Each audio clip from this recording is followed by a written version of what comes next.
The wind in Dry Creek did not blow so much as it scoured.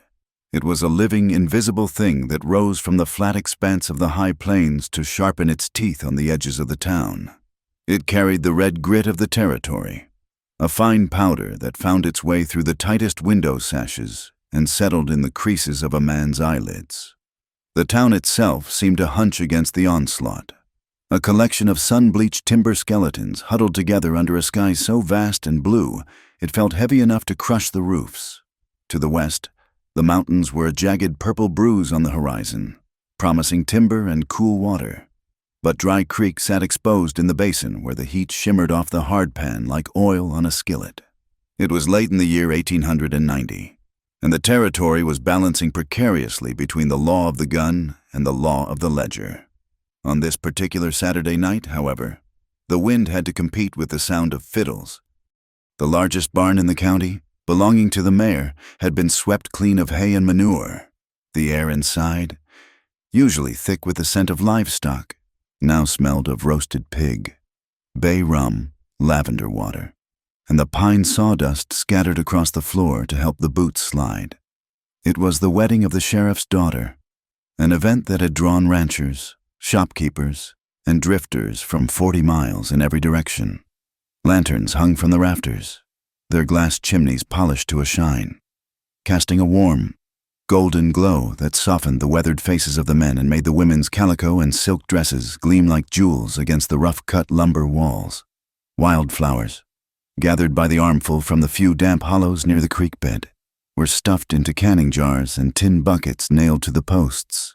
Indian paintbrush, sage, and wild sunflowers bowed their heads in the heat of the gathering. The music was a driving, rhythmic thing.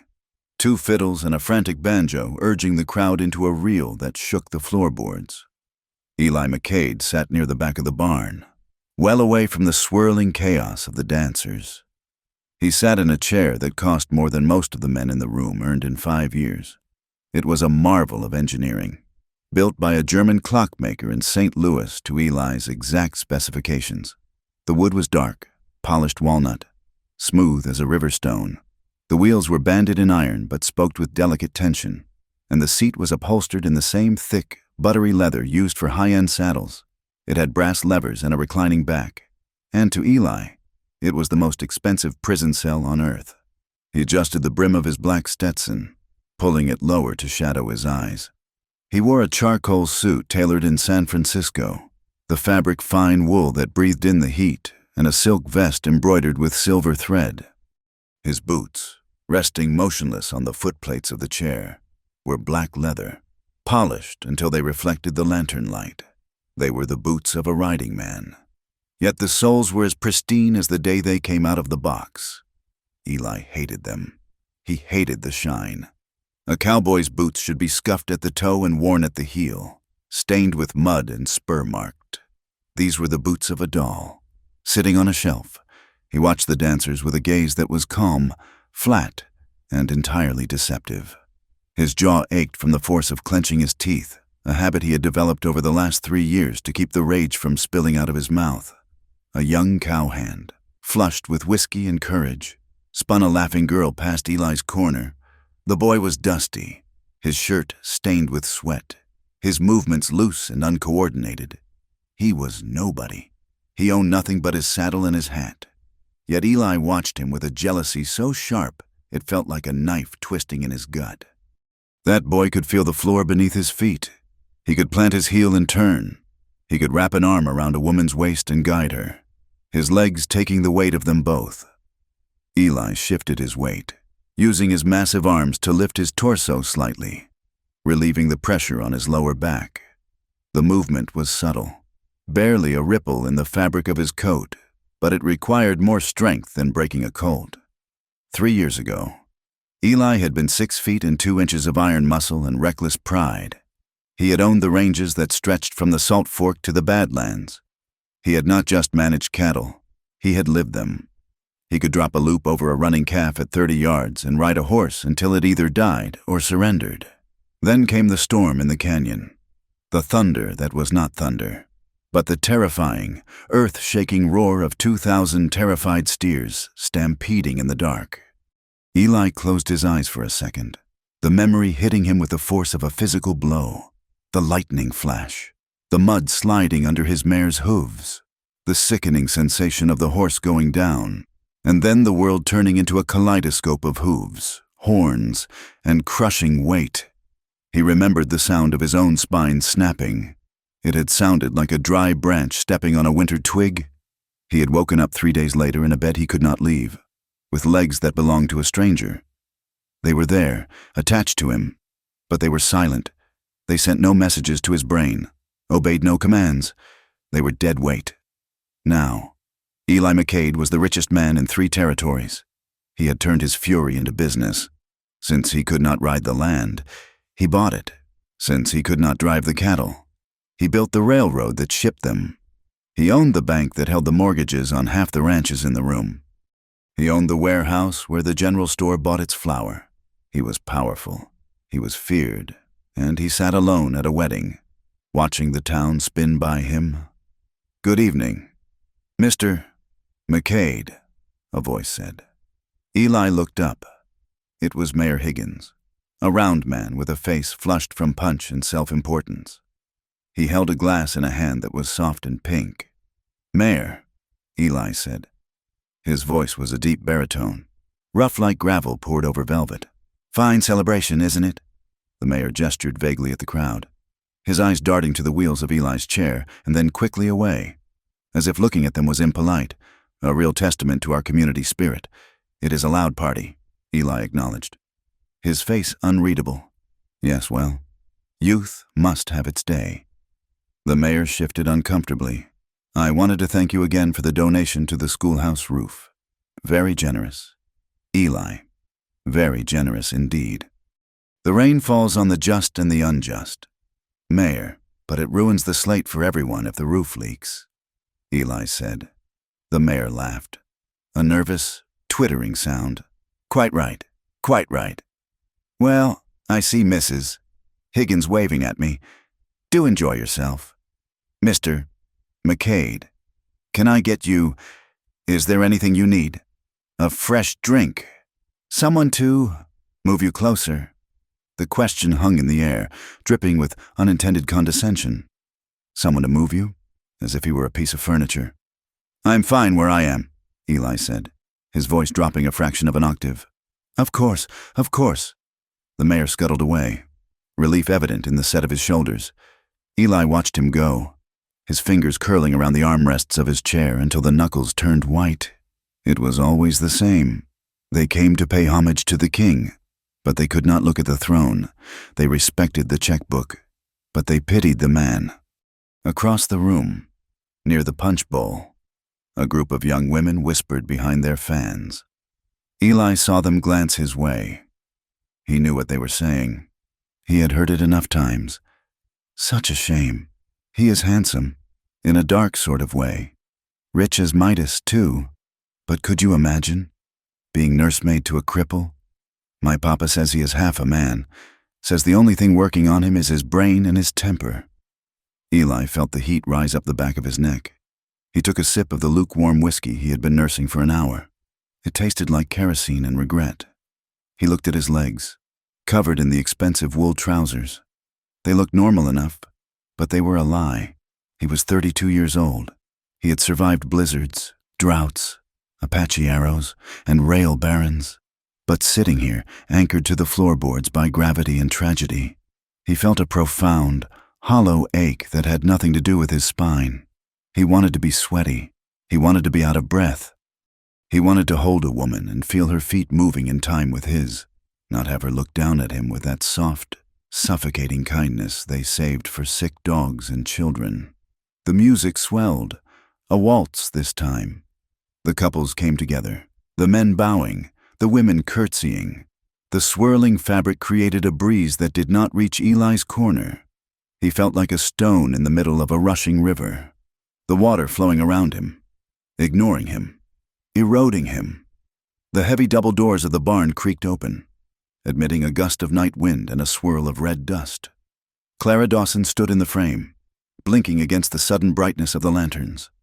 She was late. The dancing had been going on for 2 hours. She looked as though she had ridden hard to get there. Her dress was a simple dove-gray calico, faded from washing, with a high collar and long sleeves. It was decent, but it was at least 5 years out of fashion, and the hem was heavy with the dust of the trail. She was not a beauty in the way the town girls were. She did not have ringlets or painted cheeks. Her hair, the color of dried wheat, was pulled back severely, though a few strands had escaped to frame a face that was all sharp angles and fatigue. She had high cheekbones and a mouth that looked like it had forgotten how to smile easily. Her eyes were wide, taking in the room with a mixture of wariness and defiance. She stood alone for a moment, the darkness of the prairie at her back.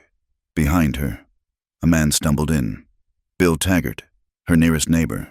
He was a shiftless man who ran more weeds than cattle. He had likely escorted her only because he wanted a free meal and a chance at the whiskey barrel. "I'm going to find a drink." "Clara," Taggart mumbled, barely glancing at her. "You will be all right here." "Surely." Before she could answer, he had vanished into the crowd, leaving her standing by the door, brushing the dust from her sleeves with hands that were red and roughened by work. Eli watched her from the shadows. He knew who she was. Everyone knew who Clara Dawson was. She was the widow of Samuel Dawson. Samuel had been a good-looking man with a weak chin and a taste for gambling. He had died 2 winters ago, found at the bottom of a ravine with his neck broken. The official story was that his horse had thrown him during a blizzard. The whisper in the saloons was that he had been drunk and rode off a cliff. The darker whisper, the one the old women hissed over their quilting, was that Clara had driven him to it, or perhaps that the marriage had been so unhappy that the ravine was a mercy. Since his death, Clara had run the Dawson place alone. It was a patch of bad earth up, windy and dry. By all accounts, she should have failed in 6 months. She should have sold out to the bank or married one of the widowers looking for a mother for their brood. But she had not. She was still there, fighting the land, fighting the bank, fighting the ghosts. Eli saw the way the room reacted to her arrival. It was subtle, but to a man who spent his life watching, it was as loud as a gunshot. The nearest group of women fell silent, their eyes sliding over Clara's dusty dress and wind-blown hair. A few men tipped their hats but did not move to welcome her. There was a space around her, a bubble of isolation that mirrored Eli's own.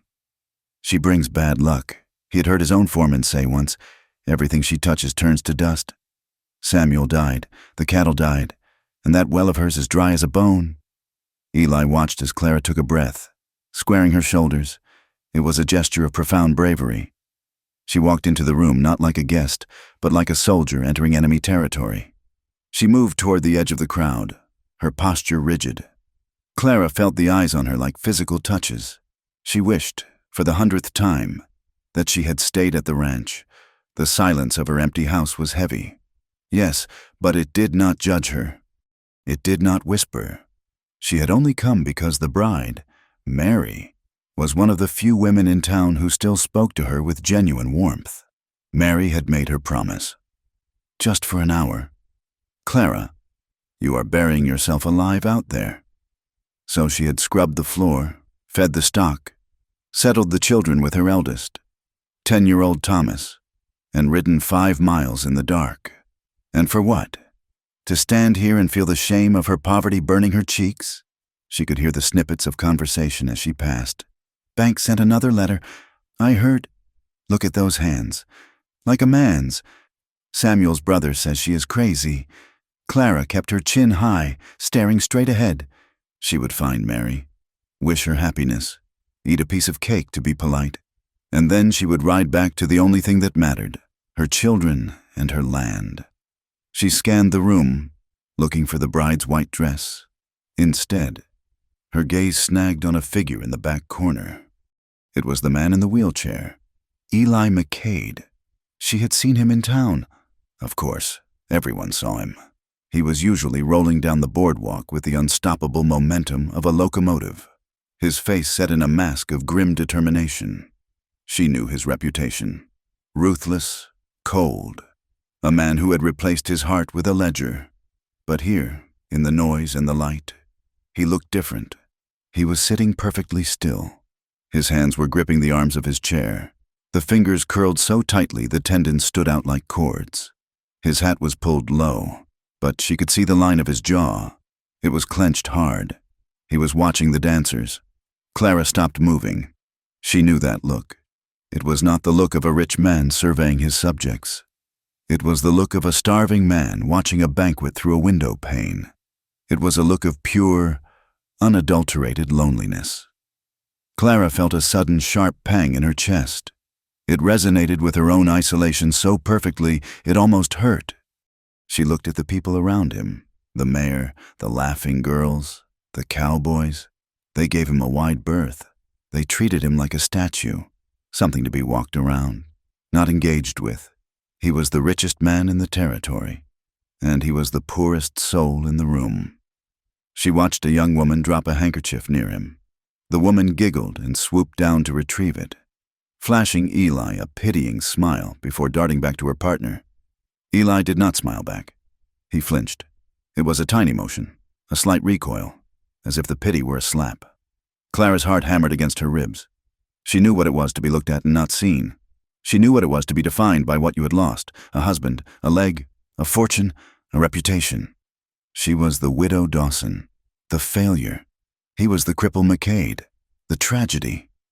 Neither of them were people anymore. They were stories the town told itself to feel better. Anger, hot and sudden, flared in Clara's belly. It was the same anger that kept her digging post holes when her hands bled. It was the same anger that made her stare down the banker when he told her to sell. Why should they sit in the dark? Why should they be the warnings? She looked at her own dusty boots. She looked at Eli's shining, useless ones, without letting herself think, without letting the fear stop her.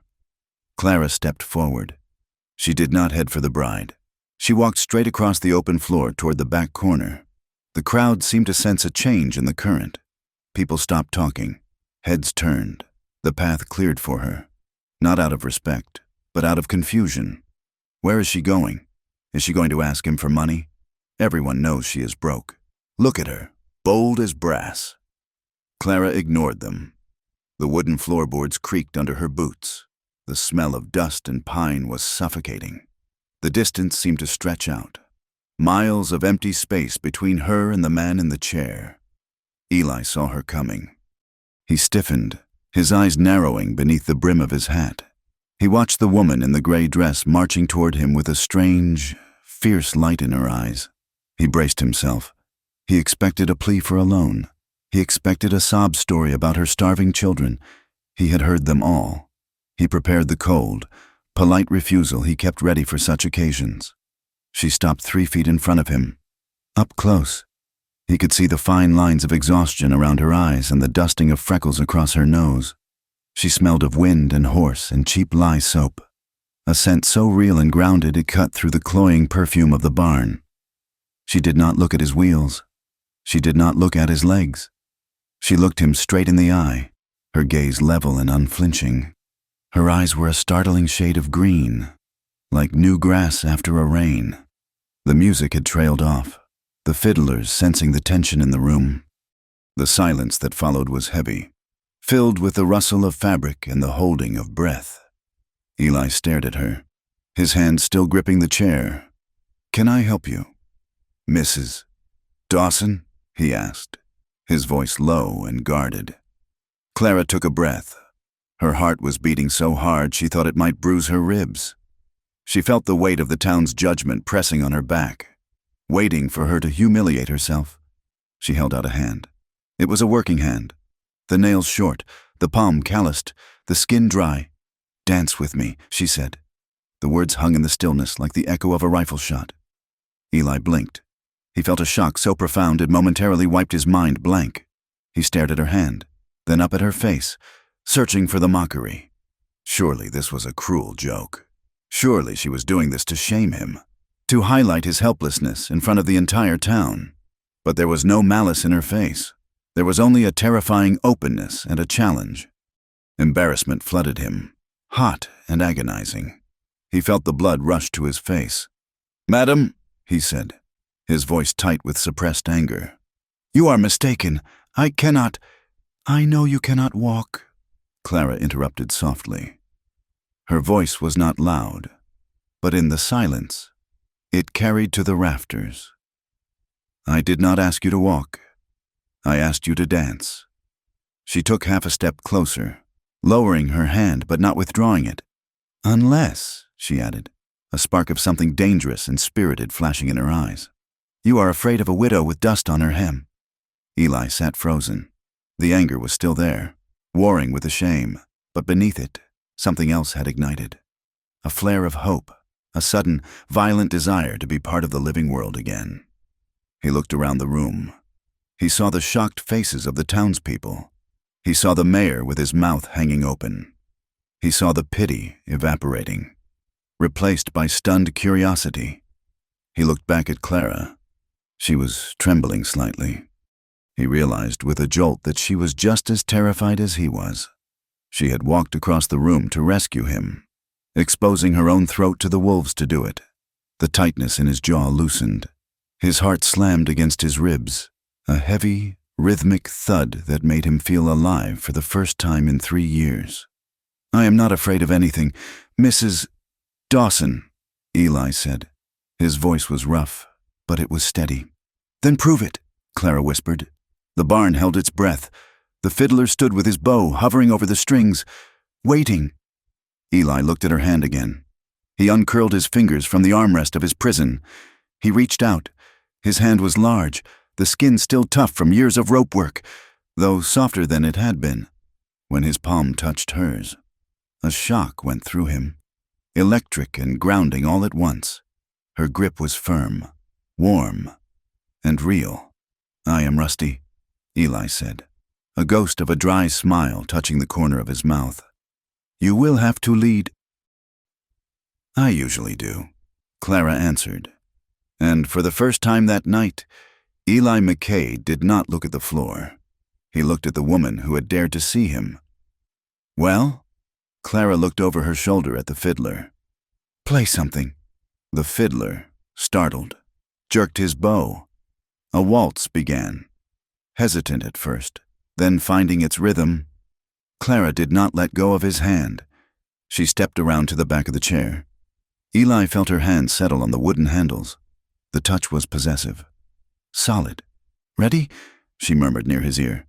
Ready, Eli said, and the wheels began to turn. The silence that stretched between them was thick enough to choke on. Eli sat paralyzed in more ways than one. His hands locked onto the walnut armrests of his chair like talons.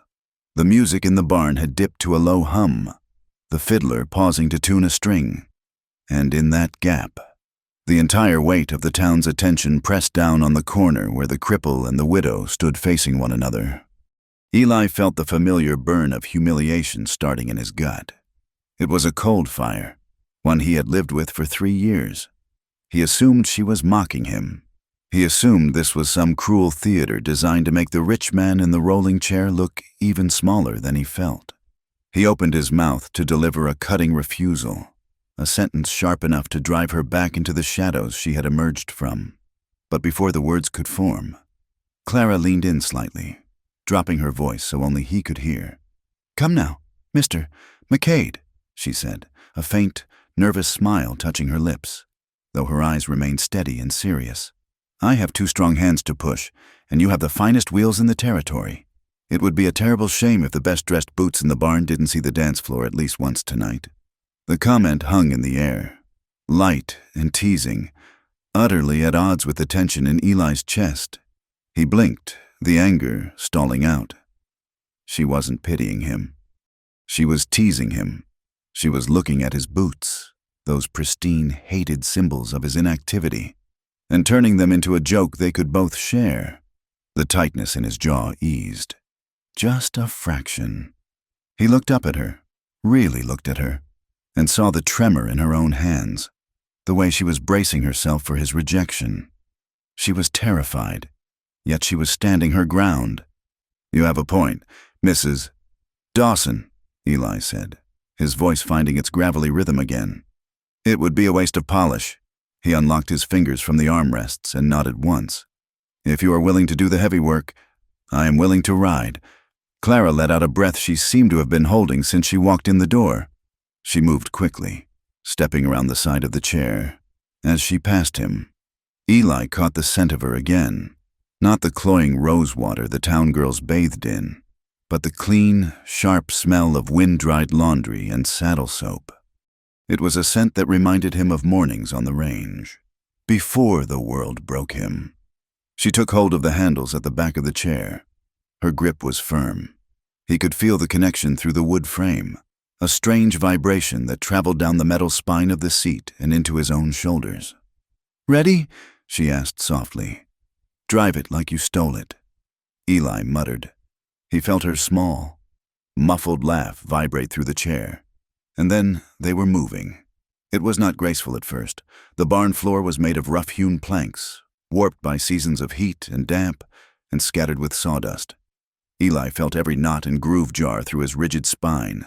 The iron rims of his wheels crunched over the pine shavings. But Clara navigated the terrain with a surprising strength. She did not push him tentatively, as if he were made of glass. She pushed him with the practical, capable force of a woman used to handling wheelbarrows and stubborn livestock. They broke the circle of the crowd.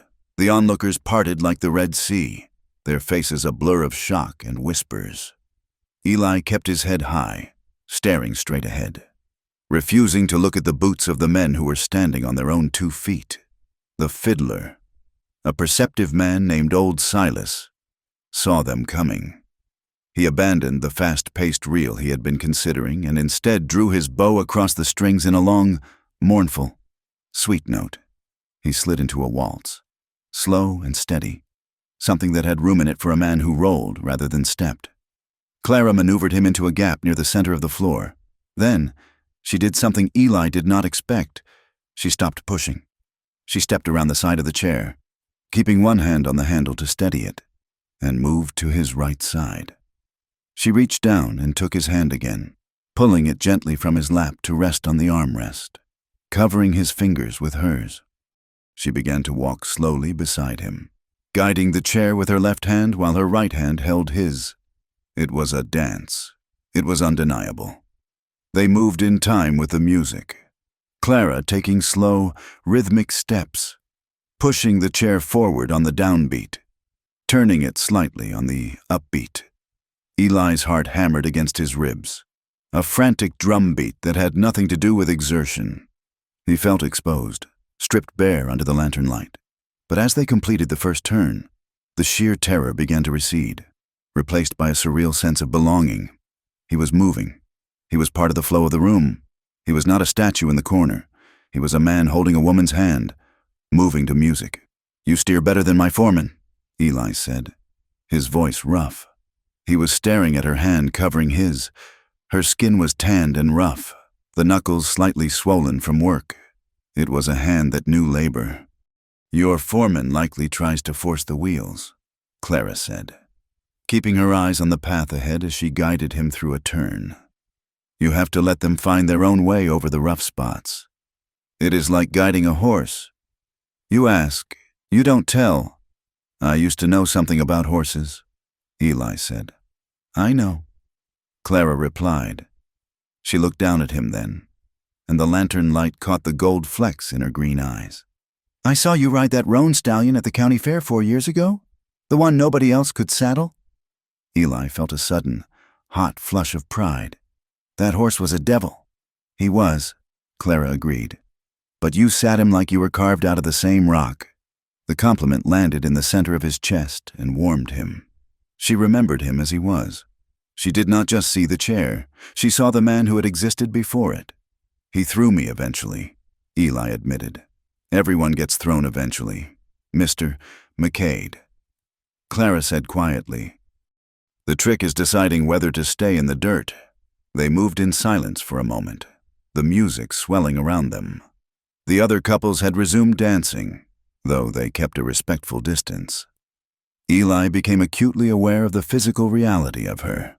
Her skirt brushed against the fender of his wheel with a soft whispering sound.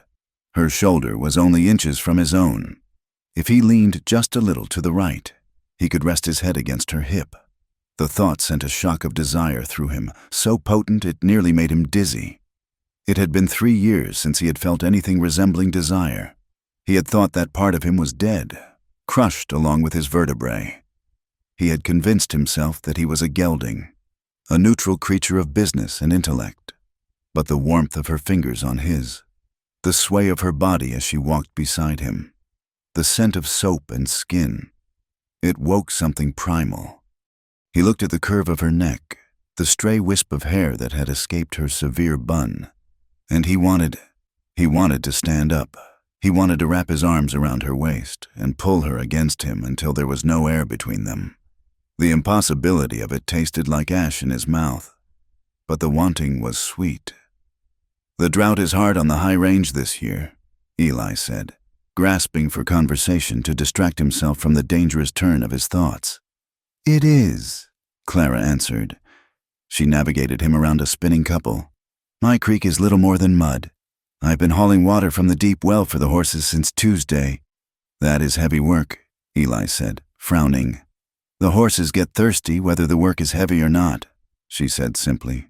"And the wind, it has been relentless. It flays the paint right off the siding." "I can send a water truck up your way," Eli offered, the businessman in him reflexive. "I have a tanker at the railhead." Clara tightened her grip on his hand slightly. "I am not dancing with you to get your water, Mr. McCade." "Eli," he corrected her. "And I know you are not. But the offer stands. Neighbors should look out for neighbors." "Eli." She tested the name. It sounded soft on her tongue. "We haven't been much for neighbors. You and I am just the widow on the hill. And you are the king in the castle." "It is a lonely castle," Eli said. The admission slipped out before he could check it. Clara looked down at him, her expression softening into something profound. "I know about empty houses," she whispered. Around them, the town of Dry Creek was digesting the spectacle. Near the punch bowl, 2 cattlemen watched with narrowed eyes. One of them, a man named Silas Thorne, who had lost a grazing lease to Eli the previous month, spat into a spittoon with unnecessary force. "Look at that," Thorne muttered. "The widow Dawson finally found a way to pay her mortgage." "You think?" his companion asked, swirling his cup. "I know it. She is desperate, and he is, well, look at him. He is desperate too, in a different way. She will play nursemaid for a year, and he will write a check to clear her deed. It is a transaction, plain and simple, just like buying a heifer." A few feet away, the baker's wife, Mrs. Gable, wiped a tear from her cheek with her apron. "Oh, hush now," she hissed at the men. "Look at his face. I haven't seen Eli McCade look like a human being in years. It is sweet." "It is unnatural," Thorne grumbled. "A woman like that, dancing with a half-man." But on the floor, the whispers were just noise, drowned out by the fiddle and the beat of Eli's heart. He was lost in the small, finite world of the dance. The wooden handle, the iron wheel, the woman's hand. The song began to wind down, the final notes hanging in the warm air. Clara slowed the chair, bringing them to a gentle stop near the large double doors at the back of the barn. The night air, cool and sharp, spilled in, cutting through the humidity of the crowded room. "Thank you," Eli said. His voice was husky. I needed that." "We both did," Clara said. She looked flushed, her chest rising and falling slightly from the exertion of pushing the heavy chair and the heavy man. She glanced back at the crowd. "It is loud in there, and hot. Would you mind?" Eli gestured toward the open doors. "I could use some air that doesn't smell of cheap perfume and roast pork." Clara nodded. She pushed him forward, over the threshold and onto the packed earth of the ramp that led down to the yard. They moved away from the light of the barn, into the shadows where the moonlight turned the dust to silver. She stopped the chair near the rail of the corral. The noise of the party faded to a dull roar behind them. Out here, the only sounds were the wind in the dry grass and the distant yip of a coyote. Clara walked around to the front of the chair and leaned back against the corral fence, facing him. The moonlight washed out the color of her dress, making her look like a spirit. "It is quiet out here," she said, looking up at the vast, star-dusted sky. "That is the one thing I have plenty of at the ranch." Silence. "Is it peaceful?" Eli asked. "Or is it just empty?" Clara crossed her arms, hugging herself as if a chill had passed through her. "It depends on the night. Sometimes, when the children are asleep and the wind dies down, the silence feels heavy, like a weight. You wait for a voice to break it, and when no voice comes, you start to hear your own heart beating too loud." "I know that sound," Eli said. "I sit in a library full of books I have already read, listening to the clock tick. It is the loudest sound in the world." "You miss the life?" Clara said. It wasn't a question. "I miss the noise of it," Eli admitted. "The cattle, the men shouting, the chaos. When you are in the middle of it, you just want some peace. When you are taken out of it, the peace feels like a grave." Clara looked down at her boots, kicking at a tuft of dry grass. Samuel hated the silence. Toward the end, he couldn't stand it. He needed the noise of the saloon, or the noise of his own voice shouting. Eli watched her carefully. "I heard he was a hard man. He was a frightened man," Clara said, her voice devoid of sentiment. "And fear makes men hard. When the debts started piling up, when the cattle started dying, he changed." She paused, her hand unconsciously drifting to her upper arm, rubbing a spot beneath her sleeve as if remembering an old bruise. "He stopped seeing me as his wife. I became just another mouth to feed, another witness to his failure." "He was a fool," Eli said, the anger sharp in his voice. "To have a woman who would stand by him and treat her like a burden? He was a fool." Clara looked up, her eyes swimming with unshed tears. "I didn't stop him. Eli, that last night, he was drunk and he was angry, and he went for his horse. The storm was blowing in, black as pitch. I stood on the porch and I watched him saddle up. I knew he shouldn't ride. I knew the trail was treacherous." She swallowed hard. "But I didn't say a word. I let him go, because I wanted the house to be quiet, just for one night." The confession hung between them, raw and terrible. Eli looked at her and saw not a murderer, but a survivor.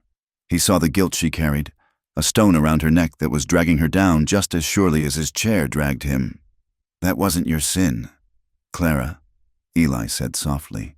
"A man makes his own choices, and a man rides his own ride." "Does he?" Clara asked. "Or does the land decide for him?" "The land doesn't care," Eli said. "The land just is. It was the land that broke me, but it wasn't personal." "Tell me," she said, "if you want to." Eli looked out at the dark horizon, toward the invisible line of the ridges. He had never told anyone the full truth. Not the doctors, not the foreman. "It wasn't a grand adventure," he said. "It was stupid. We were moving 3,000 head through the canyon. The air felt heavy, like it was charged with electricity. I knew we should have bedded them down early, but I was greedy. I wanted to make the railhead by morning. I pushed them." He gripped the armrests. The lightning hit a dead pine right in the center of the herd. The sound, it was like the earth split open. They ran blind. My mare, she was a good horse, but she panicked. She stepped in a badger hole. We went down. He took a breath, forcing the words past the lump in his throat. I remember the sound of the hooves coming, a thunder that you feel in your teeth. I remember thinking, "Get up, Eli, move!" And then, the weight, it was like the sky fell on me. I woke up 3 days later. The doctor was standing over me with a look on his face that told me everything before he said a word. "He told you that you wouldn't walk," Clara said. "He told me I was lucky to be alive." Eli said bitterly. "I didn't feel lucky. I lay in that bed for 6 months. There was a Colt Navy revolver in the drawer of the bedside table. Every night, for 6 months. I opened that drawer. I looked at the gun. I thought about how easy it would be. Just one pull, and I wouldn't be the cripple anymore. I wouldn't be the man who has to be carried to the bath." Clara pushed herself off the fence.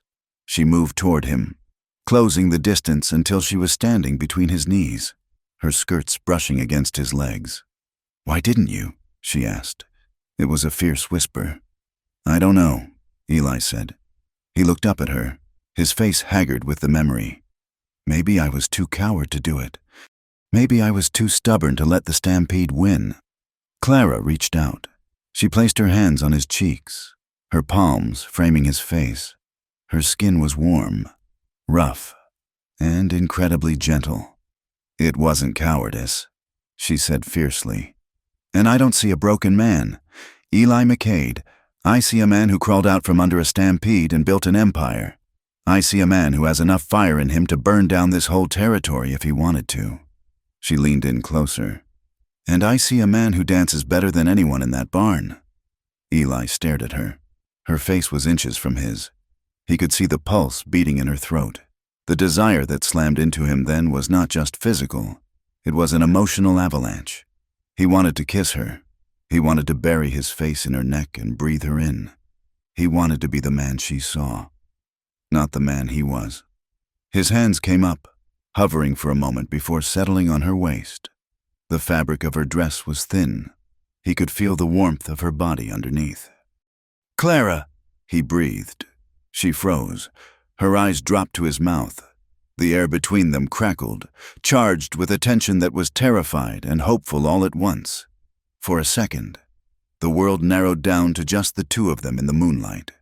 No wheelchair, no debts, no ghosts. Just a man and a woman, drawn together by gravity. Then, the barn door banged open. "Clara, you out there?" It was Bill Taggart's slur, loud and obnoxious. "Time to head out. I ain't waiting all night." The moment shattered like dropped glass.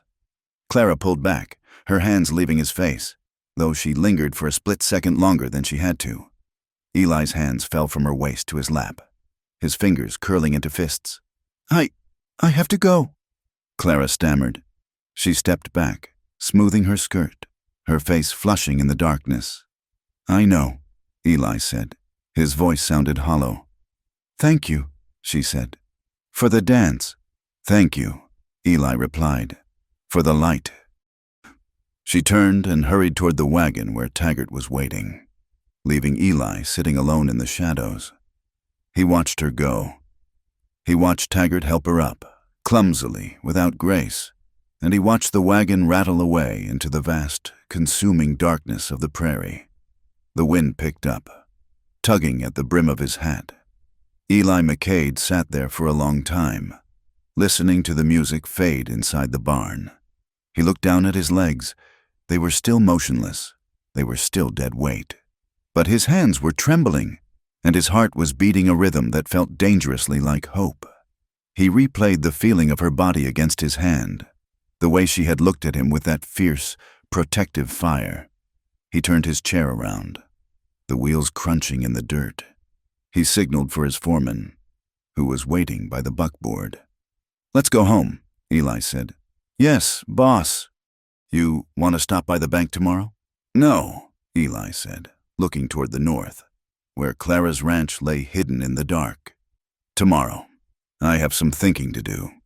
As his carriage rolled through the night, back toward the cold, echoing luxury of his mansion, Eli McCade realized that for the first time in 3 years, he wasn't thinking about the past. He was thinking about the future, and it terrified him. 3 days after the wedding, the wind shifted.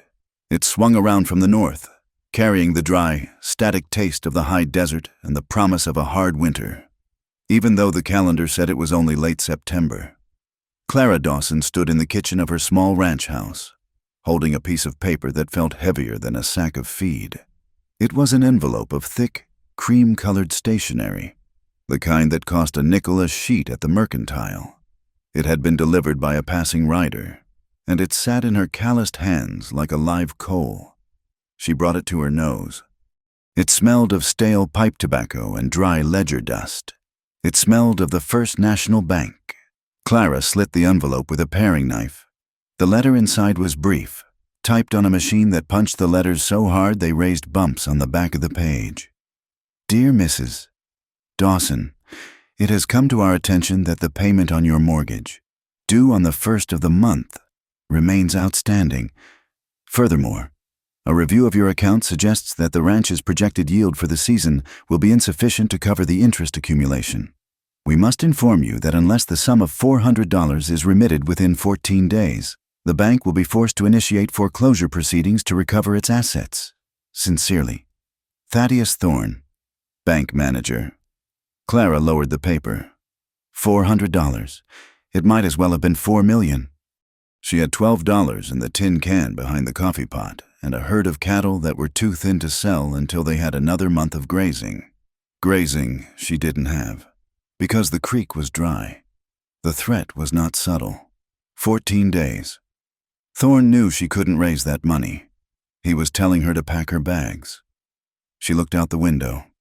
Her son, Thomas, was in the yard, trying to repair the corral fence with a hammer that was too heavy for him. Her daughter, Sarah, was sitting on the porch steps, braiding a doll made of corn husks. Panic, cold and sharp, rose in Clara's throat. She swallowed it down. Panic was a luxury for people who had safety nets. She had work to do. She grabbed her shawl and her hat. "Thomas," she called out, her voice steady despite the trembling in her hands. "Watch your sister. I have to ride into town." The ride to Dry Creek took 2 hours on her mare. Bess, the horse was getting old, her gait stiff, but she was reliable. As Clara rode, the red dust kicked up by the hooves coated her throat. The landscape was vast and indifferent, a rolling ocean of sagebrush and scrub oak under a sky so blue it hurt to look at. When she reached the town, the midday sun was hammering the storefronts. The town was busy. Wagons rattled down the main street, loaded with supplies for the winter. Clara tied Bess to the rail in front of the general store and walked toward the bank.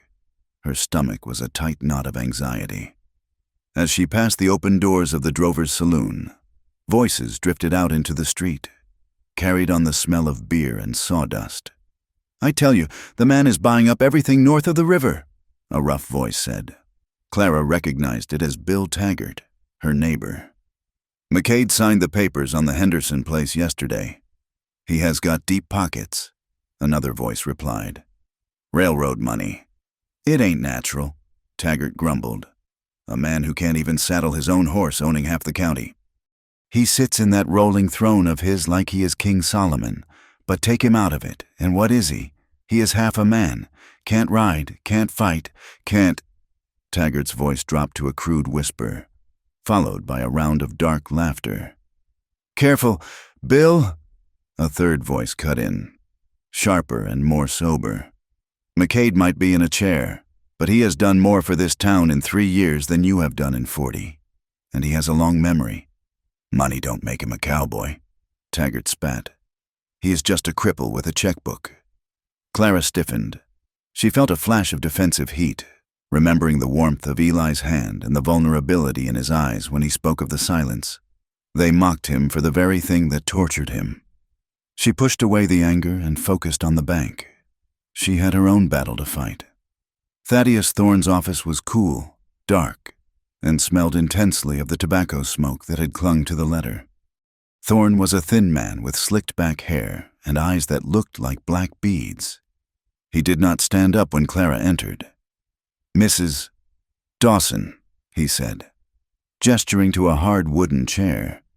"I assume you received my correspondence." "I did," Clara said, keeping her back straight. "And you know as well as I do, Mr. Thorne, that I cannot pay $400 in 2 weeks. The steers need another month of wait. If I sell now, I will take a loss." Thorne tented his fingers. "That is hardly the bank's concern. Mrs. Dawson, business is business. My husband did business with this bank for 10 years, Clara said. "Your husband is dead," Thorne said bluntly, "and he left you with significant debts. The reality, Mrs. Dawson, is that ranching is a hard life. It requires strength, resilience." "I work from dawn until dark," Clara said, her voice rising. "I have resilience," Thorne smiled, a condescending twisting of his lips. "I meant, my dear lady, that it requires a man, a woman alone on that land. It is unnatural. It is dangerous. Winter is coming. If you were to be snowed in, with no woodcut, no stock fed. He let the threat hang in the air. Perhaps it is time to consider your options. Selling the land would clear your debts. You would have a little left over, enough to move to the city. Or, perhaps, if you were to find a strong male partner, a new husband. Clara felt the blood drain from her face, replaced by a flush of pure rage. Are you suggesting I marry to pay a bill? I am suggesting that a pretty woman like yourself need not struggle in the dirt, Thorne said, leaning back. But as for the loan, my hands are tied. You have until the 15th. After that, the sheriff will post the notice. Clara stood up. Her knees were shaking, not from fear anymore, but from the effort it took not to slap him. I will get you your money, she said, her voice low. And I will keep my land. We shall see, Thorne said, picking up a pen. Good day, Mrs. Dawson. Clara walked out of the bank, blinded by the glare of the sun and the tears of frustration stinging her eyes. She felt small. She felt cornered. The world was a boot, and she was the ant. She stumbled slightly on the boardwalk, her vision blurring, and nearly collided with a large wooden wheel. Steady, a deep voice said. Clara blinked, wiping her eyes quickly with the back of her hand. Eli McCade was sitting there, parked in the shade of the mercantile awning. He looked impeccable, as always. His suit was dark blue today, his hat crisp, but his face was tight, his eyes scanning a ledger that a foreman was holding open for him. He looked up at her, and his expression shifted instantly from business cold to concern. Mrs. Dawson, Eli said. He signaled the foreman to step back. You look like you have seen a ghost. Clara took a shuddering breath, trying to compose her face. Just a banker, Mr. McCade. Which is much the same thing. Only the banker wants your soul while you are still using it. Eli's eyes narrowed. He looked at the bank door, then back at her white knuckles. Thorne, he said. It wasn't a question. Thorne, she confirmed. You look faint, Eli said. He gestured to a bench next to his chair. Sit down. Please, John, get Mrs. Dawson a cup of water from the barrel inside. The foreman disappeared into the store. Clara hesitated, her pride warring with her exhaustion, but her legs felt like water. She sat down on the bench, the wood rough against her dress. I'm fine, she lied. Just the heat. Eli turned his chair so he was facing her. He moved with a precision that was mesmerizing, his hands manipulating the wheels with casual strength. Thorne is a shark, Eli said quietly. He smells blood in the water. What did he say? Clara looked at him. She saw the same man who had confessed his darkest thoughts to her under the moonlight. She felt the wall of her reserve crumble. He gave me 2 weeks, she whispered. $400, or he takes the ranch. Eli's jaw tightened. A muscle jumped in his cheek. 400. That is a steep demand for this time of year. He told me I should sell, Clara said, bitterness coating her words. Or find a husband. He said a woman can't run a ranch alone. Eli let out a short, sharp breath that might have been a laugh if it weren't so devoid of humor. He would say that. He has a buyer lined up. The railroad is looking to expand the spur line north. They need water rights. Your land sits right on the aquifer. Clara stared at him. He wants the water? He wants the land so he can sell the water to the railroad. Eli explained. He doesn't care about your cattle. He cares about the deed. I will lose it, Clara said, the reality crashing down on her. I can't raise that money. Eli, not in 2 weeks. Eli looked at her. He saw the terror behind her eyes, the fear for her children. He also saw the fierce pride that made her spine stiffen even as she admitted defeat. He wanted to reach into his coat, pull out his checkbook, and write her a draft for $5,000. He could do it. It would mean nothing to him. But he looked at her chin, the set of her mouth, and he knew that if he offered her charity, it would break her just as surely as the bank would. She needed to save herself. She just needed a weapon to do it with. I have a proposition, Eli said. Clara looked up, wary. "I am not looking for a handout. I am not offering one," Eli said sharply. "I am a businessman, Clara, and I have a problem. I have 300 head of steers coming in from Texas next week, and my south pasture is grazed down to the roots. If I put them there, they will lose weight before market. I need grass." He leaned forward, resting his elbows on the arms of his chair. "Your ranch is high up. You have got good bluestem grass in the upper sections, don't you?" "Yes," Clara said, confused. "But I will lease your grazing rights," Eli said. "For the season, I will pay you $500. Half now, half when I move the herd." Clara stared at him. $500? That is more than the going rate. It is a premium rate for premium grass. Eli lied smoothly. "And it saves me the cost of shipping them feed. It is a fair deal, but I need to see the land first. I don't sign contracts on ground I haven't inspected." Clara looked at him, searching his face for pity. She found none. She found only a hard, calculating gaze that challenged her to accept a business arrangement between equals. "You want to come to the ranch?" she asked. "I want to see what I'm paying for." Eli said, "Can we go today?" Clara hesitated. She thought of the peeling paint, the broken fence, the emptiness of her house. Then she thought of Thorne's smirk. "It is a rough ride," she warned. "I have a rough wagon," Eli countered. "All right," Clara said. "A fair deal. We leave in an hour." The journey to the Dawson Ranch was a brutal education in geography. Eli's rough wagon was a custom buckboard with heavy leaf springs and a padded seat designed to absorb the shocks of the road. Even so, every rut, every stone, every washboard ripple in the hardpan sent a jolt of pain shooting up Eli's paralyzed spine. He sat strapped in, his face pale, his hands gripping the safety rail until his knuckles were white. He refused to complain. He watched Clara riding ahead of him on her mare. She rode with an easy grace, her body moving in rhythm with the horse. She looked free. She looked like part of the land. Eli watched the sway of her back, the way the wind caught the loose strands of her hair, and felt a longing so intense it eclipsed the physical pain in his back. He was a man trapped in a box, following a woman who belonged to the wind. The landscape grew harsher as they climbed. The red dirt gave way to rocky scrub. The sagebrush grew lower to the ground, huddled against the wind. It was beautiful in a desolate, violent way. When they finally crested the last rise and the ranch house came into view, Eli felt a pang of sympathy.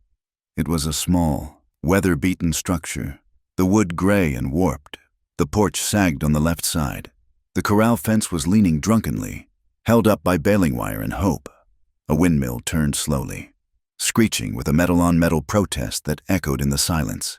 It was a place of struggle. Clara dismounted and tied her horse to the rail. She walked back to Eli's wagon as his foreman, John, set up the ramps to wheel him down.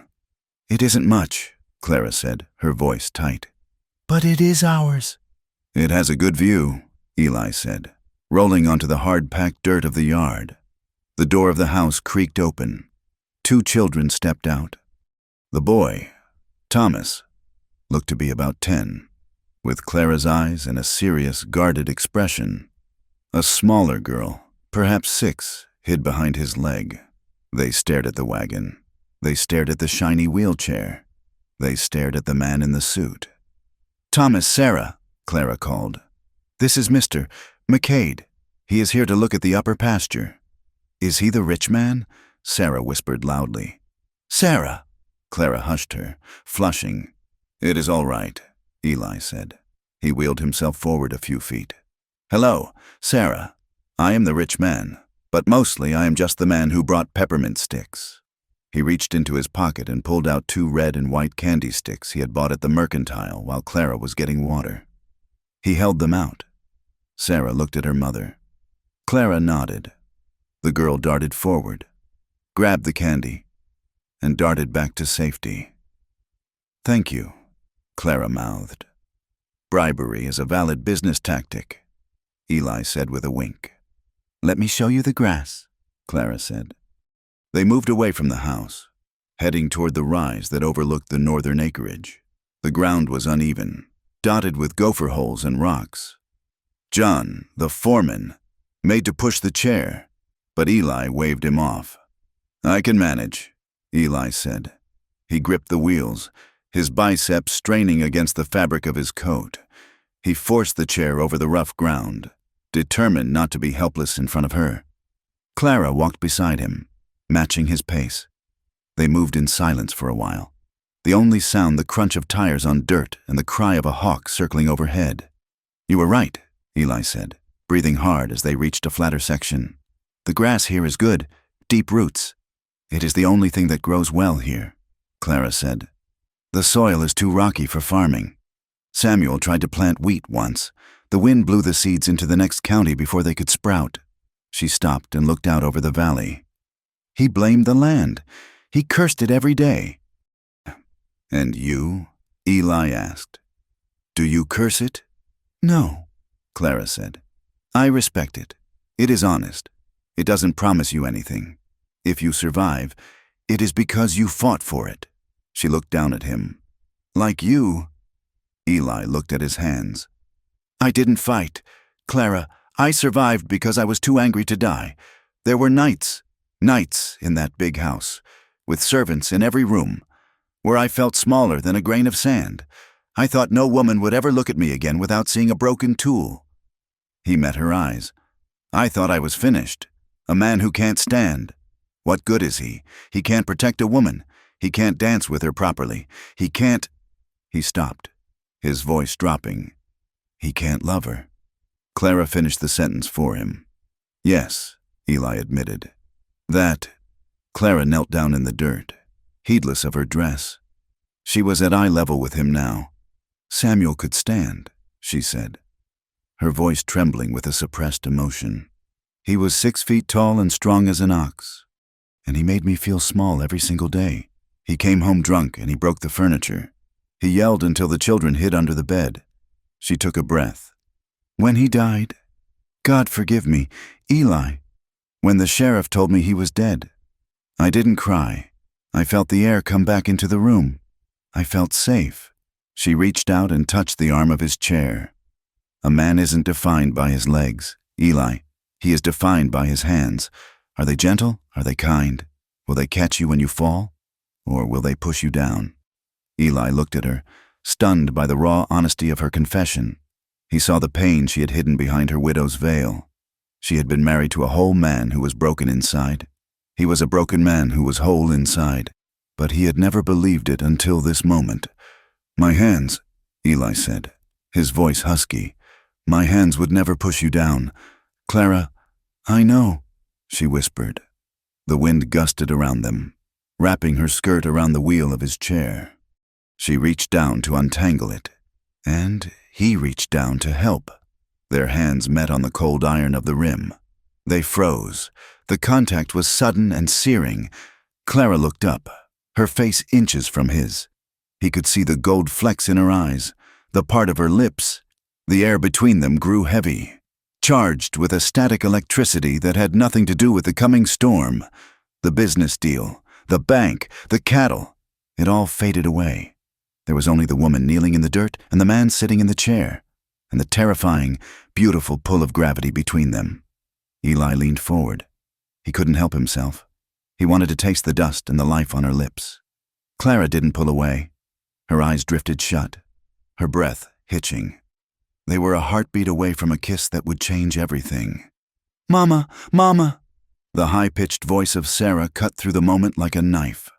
Clara jerked back as if she had been burned. She scrambled to her feet, her face flushing a deep crimson. Eli sat back hard in his chair, his heart hammering against his ribs like a trapped bird. "Mama, Thomas says the cow is out." Clara smoothed her skirt, her hands shaking uncontrollably. She wouldn't look at Eli. I have to go," she stammered. "The fence, I have to go," Eli said, his voice rough. "Go to the children." She turned and ran back toward the house, fleeing from him, fleeing from the desire that had almost consumed them both. Eli watched her go. He sat alone on the ridge, the wind tearing at his hat. He looked at his hands, the hands she had said could be gentle. He closed them into fists. He had come here to make a business deal. He had come here to save her ranch. But as he watched her running figure, he realized he was in danger of losing something much more valuable than money. He was in danger of losing his heart to a woman he wasn't sure he was strong enough to hold.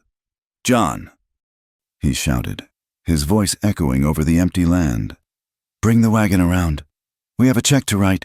The wind on the ridge had not stopped howling since Sarah's interruption, but the atmosphere between Clara and Eli had shifted from dangerous intimacy to cold, hard negotiation. They sat on the sagging porch of the ranch house, a rough-hewn table between them.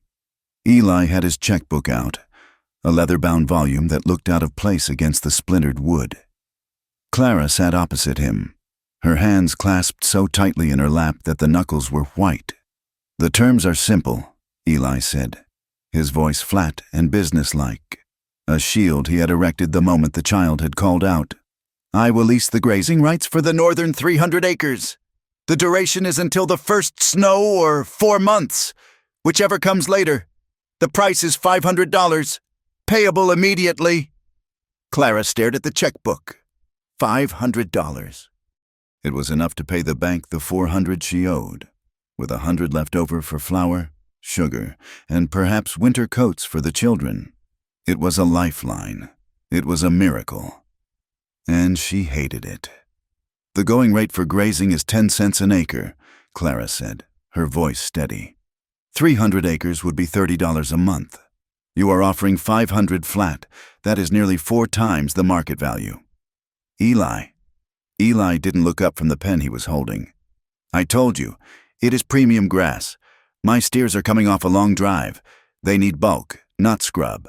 I am paying for the quality of the feed and the convenience of the location." "You are paying for my mortgage," Clara countered. "You are paying to keep Thaddeus Thorne from putting a foreclosure sign on my gate." Eli finally looked up. His eyes were dark, unreadable pools beneath the brim of his hat. "I am paying for what I want. Clara, I want that grass. Whether you use the money to pay the bank or to buy a ticket to Paris is your affair. But if you are going to let pride cost you your home, then you are not the woman I thought you were." The challenge hung in the air. Clara felt the sting of it. He was right, and that made it worse. "I want it in writing," Clara said sharply. "I want a contract, and I want a clause that states clearly that this payment grants you no ownership interest in the land, the structures, or the stock.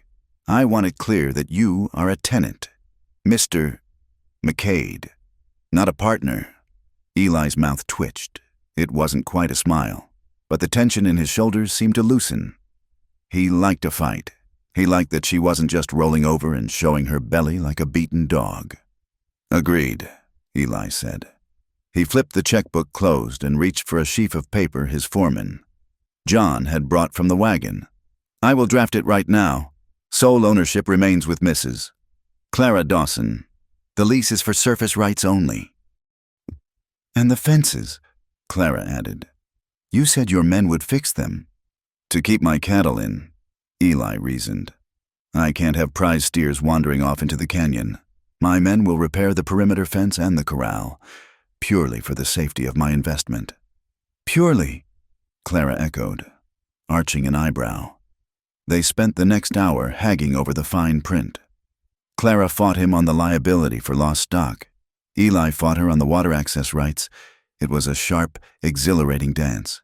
Parry and riposte, pen scratching against paper. For the first time in years, Clara felt like an equal to a man, not a subordinate. She wasn't begging. She was dealing. When the contract was finally signed, Clara's signature neat and looped, Eli's bold and jagged, the sun was beginning to dip toward the western mountains, painting the sky in violent shades of orange and bruised purple. Eli handed her the check. "Pleasure doing business with you, Mrs. Dawson." Clara took the slip of paper. It felt light, but she knew it carried the weight of her freedom.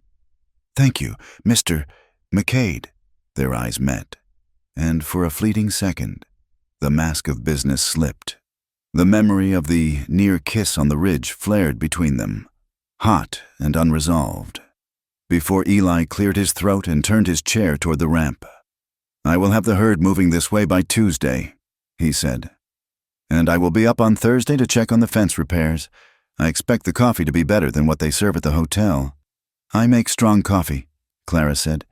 "Don't expect sugar." "I never take sugar," Eli replied. The weeks that followed brought a rhythm to the ranch that Clara had not known since before Samuel died, perhaps not even then.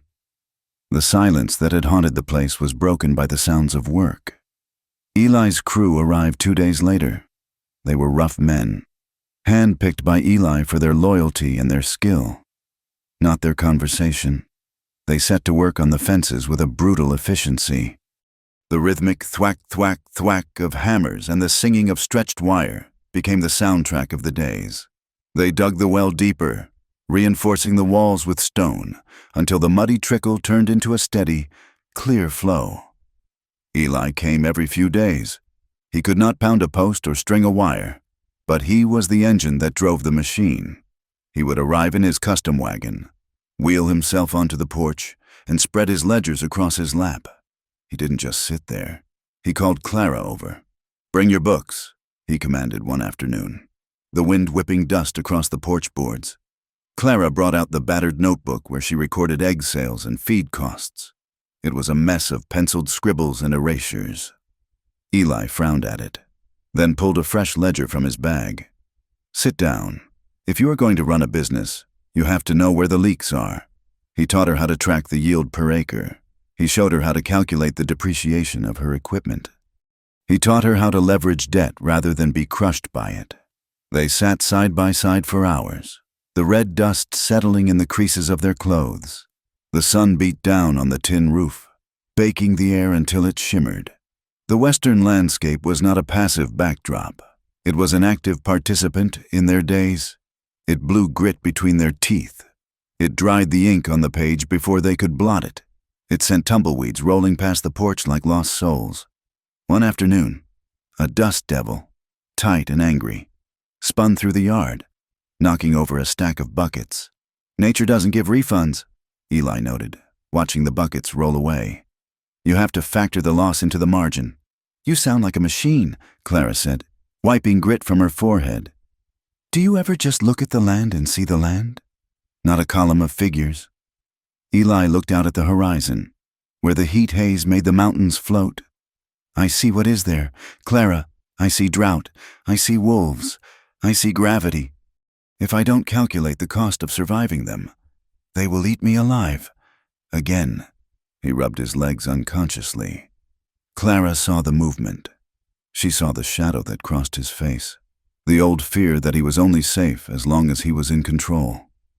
"You are safe here, Eli," she said softly. He looked at her, his eyes intense. "I am not looking for safety, Clara. I am looking for something worth the risk." The air between them seemed to tighten, the lessons on compound interest forgotten. But before either could speak, the wind changed. It wasn't the usual dry gust. It was a sudden, sharp drop in temperature. The sky to the north, usually a pale, washed-out blue, had turned the color of a fresh bruise, green and black and angry. Eli looked up, sniffing the air. "Norther coming? Fast!" He began to gather his papers. "John!" he shouted to the foreman, who was working on the barn roof. "Pack it up! We need to beat the rain to the creek crossing." But they were too late. The storm did not approach. It exploded. Within 10 minutes, the sky vanished.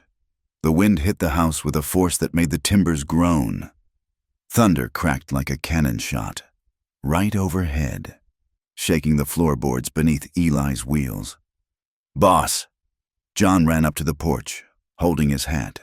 "The creek is already rising. Flash flood coming down the cut. We can't cross the wagon." Eli cursed, a sharp, violent word. He looked at the buckboard. It was heavy, designed for comfort, not for mud. If they tried to cross a rising creek, the current would catch those wide panels and flip it like a toy. "You have to stay," Clara said, shouting over the rising wind. "You can't risk the crossing." Eli looked at her house. It was small. 2 rooms, a widow and her children. "I can't stay here, Clara," he said. It isn't proper. Proper? Clara laughed, a sound that bordered on hysterical as a sheet of rain slammed into the porch roof. Eli, look at that sky. Proper won't keep you from drowning. Get inside. John and two other hands helped wrestle the heavy chair up the threshold and into the main room just as the heavens opened. The rain came down in sheets so thick they looked solid. The house was warm, smelling of wood smoke and dried herbs, but it felt tiny with 4 grown men and a wheelchair inside. John, take the boys to the bunkhouse, Eli ordered. It is dry enough. I will weather it here. The men left, dashing through the mud. Clara closed the door and bolted it against the wind. The silence that followed was sudden and heavy, punctuated only by the drumming of the rain and the howl of the gale outside. Well, Clara said, brushing wet hair from her face, I suppose I should put a pot of coffee on. The evening was a siege. The storm battered the house, testing every joint and nail. They ate a simple supper of stew and cornbread by the firelight, the children wide-eyed and quiet, sensing the tension of the storm and the strange man in their midst. Eli was charming with them.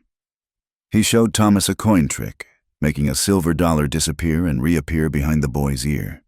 He told Sarah a story about a bear that lost its tail, but Clara could see the tightness in his jaw.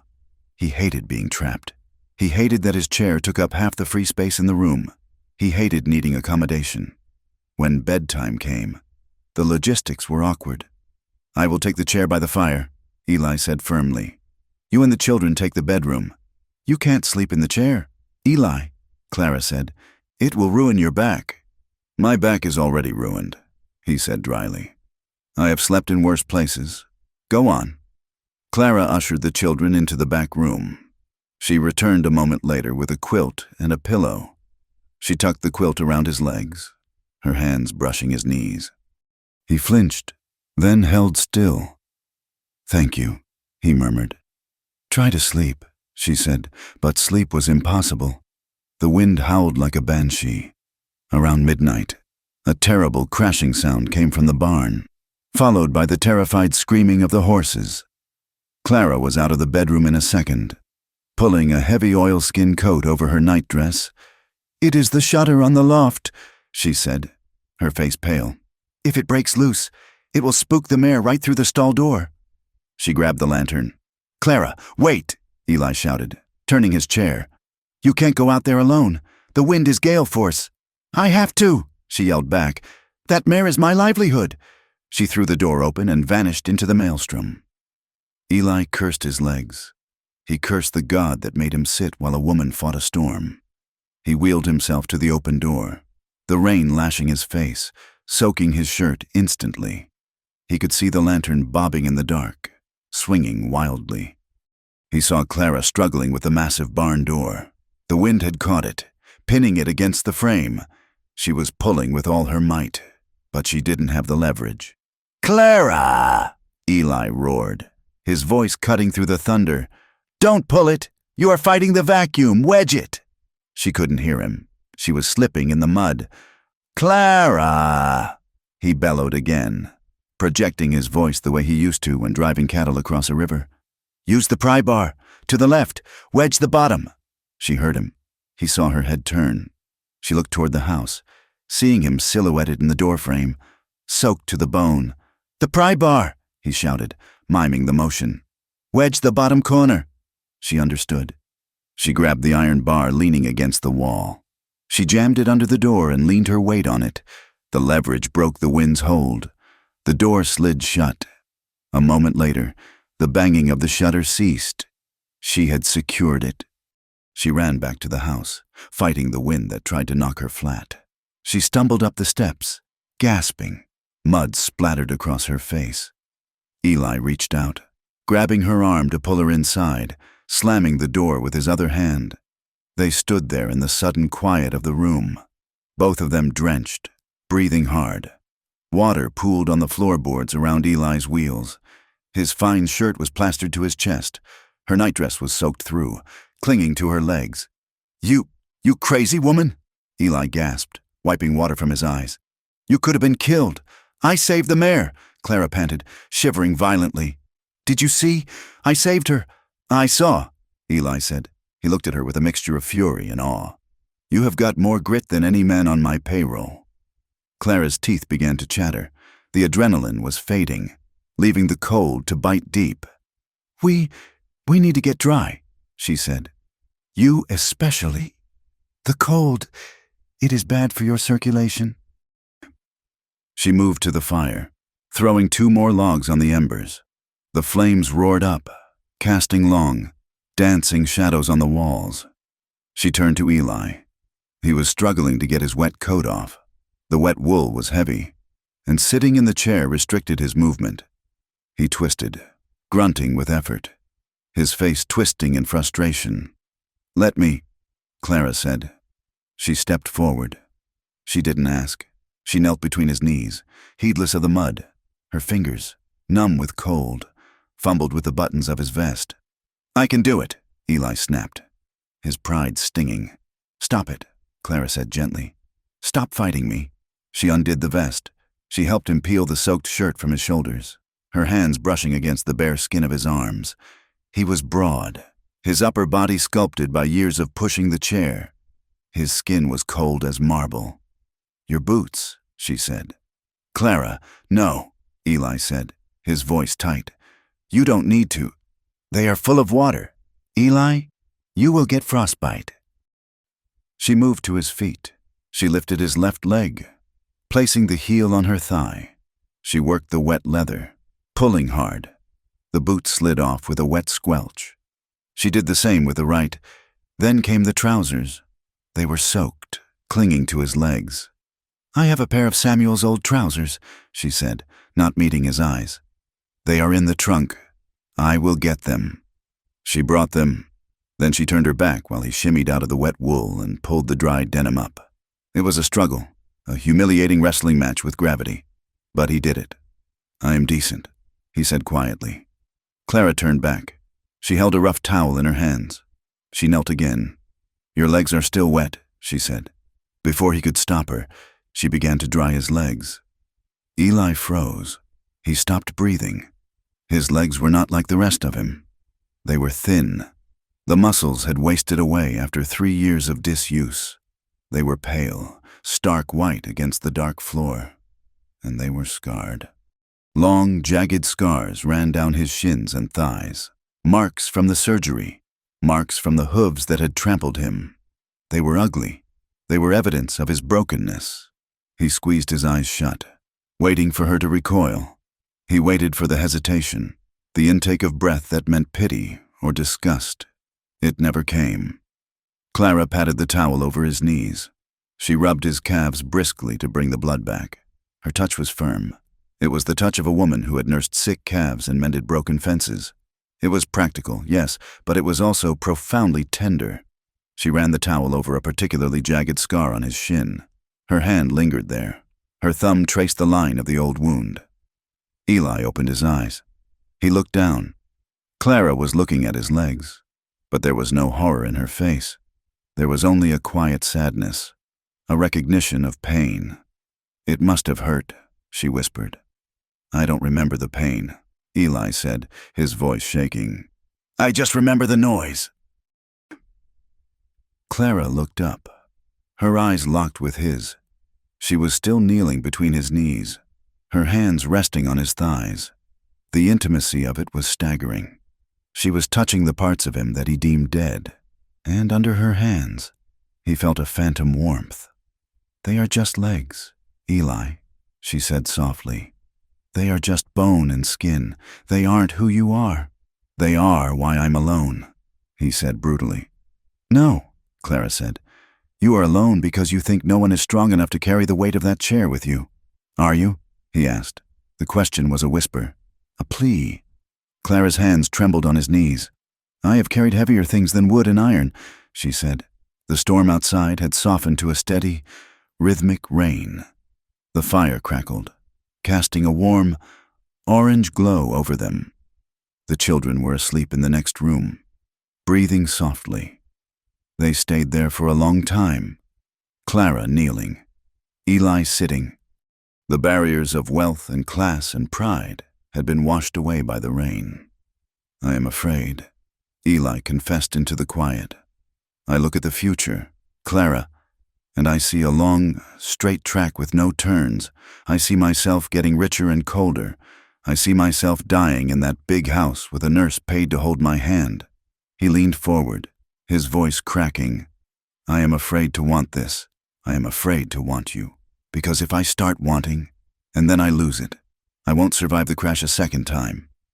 Clara reached up. She took his hand, the one that had signed the check, the one that had directed her in the storm. She interlaced her fingers with his. Her grip was tight, bordering on painful. I am old friends with disappointment.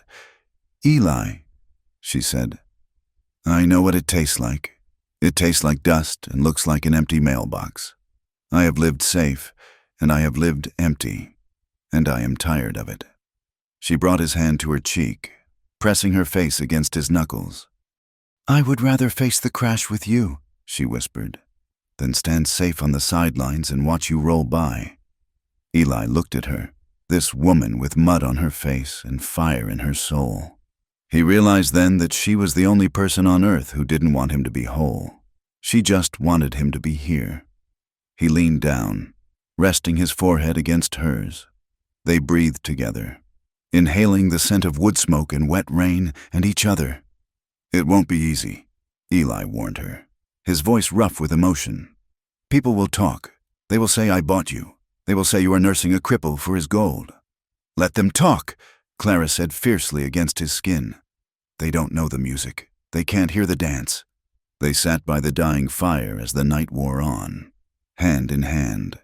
Two broken people fitting their jagged edges together to build something that might, just might, be strong enough to weather the morning.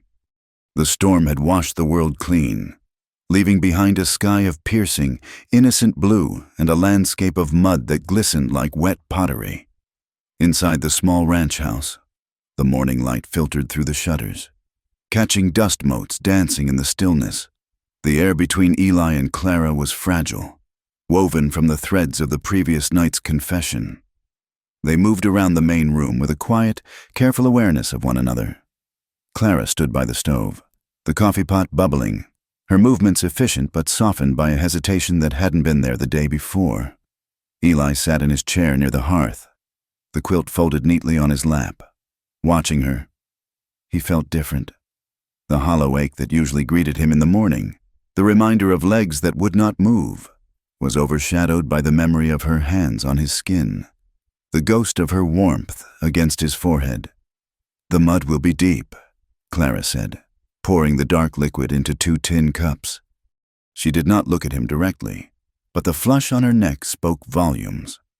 Your wagon might have trouble getting back to the road. My horses are strong, Eli said, taking the cup she offered. His fingers brushed hers, and the spark was instant, familiar now, and terrifying. And I'm in no hurry to leave, Clara, unless you want me gone. Clara looked up then, her green eyes wide and unguarded. I don't, she whispered. It was a moment of pure, crystalline sweetness, a possibility hanging in the air like a soap bubble, shimmering and perfect. Then came the sound of hooves. They were heavy, splashing sounds, driving hard through the muck of the yard. Not the rhythmic gait of a working hand, but the aggressive stomp of men riding with purpose. The bubble burst. The tension that snapped back into the room was not romantic. It was survival instinct. Stay here, Eli said, his voice dropping instantly into the command tone he used on the railhead. He spun his chair toward the door. It is my house, Eli, Clara said, her face paling as she recognized the shouting outside. And that is Jonah. She opened the door before he could stop her. 3 men sat on horseback in the yard, steam rising from the flanks of their mounts. In the center was Jonah Dawson, Samuel's younger brother. He was a thick-set man with a face that looked like it had been chiseled out of sandstone and left to weather badly. He wore a coat that was too tight across the shoulders and a look of sneering righteousness. Beside him were 2 hired hands from town, men known for drinking hard and working little. Jonah stared down at Clara, his eyes flicking over her rumpled dress, her loose hair, and the dark circles under her eyes. Then his gaze moved past her, into the dim interior of the house, and landed on Eli McCade sitting in his wheelchair by the fire. A slow, ugly smile spread across Jonah's face. "Well, well," Jonah said, his voice grating like a saw on a knot. "I told the boys in town that the widow was struggling, but it seems she has found herself a patron, or should I say, a customer." Clara stiffened, her hand gripping the doorframe. "State your business, Jonah, and mind your tongue in front of my children." "My brother's children," Jonah corrected her, swinging down from his saddle. His boots squelched in the mud as he walked toward the porch. "And I reckon Samuel is spinning in his grave right now. A night of storm, a widow alone, and a rich man shacked up in her parlor. It paints a vivid picture." "Clara, Mr. McCade was trapped by the flood," Clara said, her voice shaking with indignation. "He slept in the chair. Nothing happened that concerns you." Jonah laughed, a harsh, barking sound. He stopped at the foot of the stairs, looking up at Eli with open contempt. "I believe you, Clara." Jonah sneered. "I don't doubt nothing happened. It takes a whole man to warm a widow's bed, don't it? And McCade there. Well, he is barely half a man. Just a head and a wallet attached to a rolling cart." The insult hung in the wet air, vicious and crude. Eli felt the blood drain from his face, replaced by a cold, white-hot fury.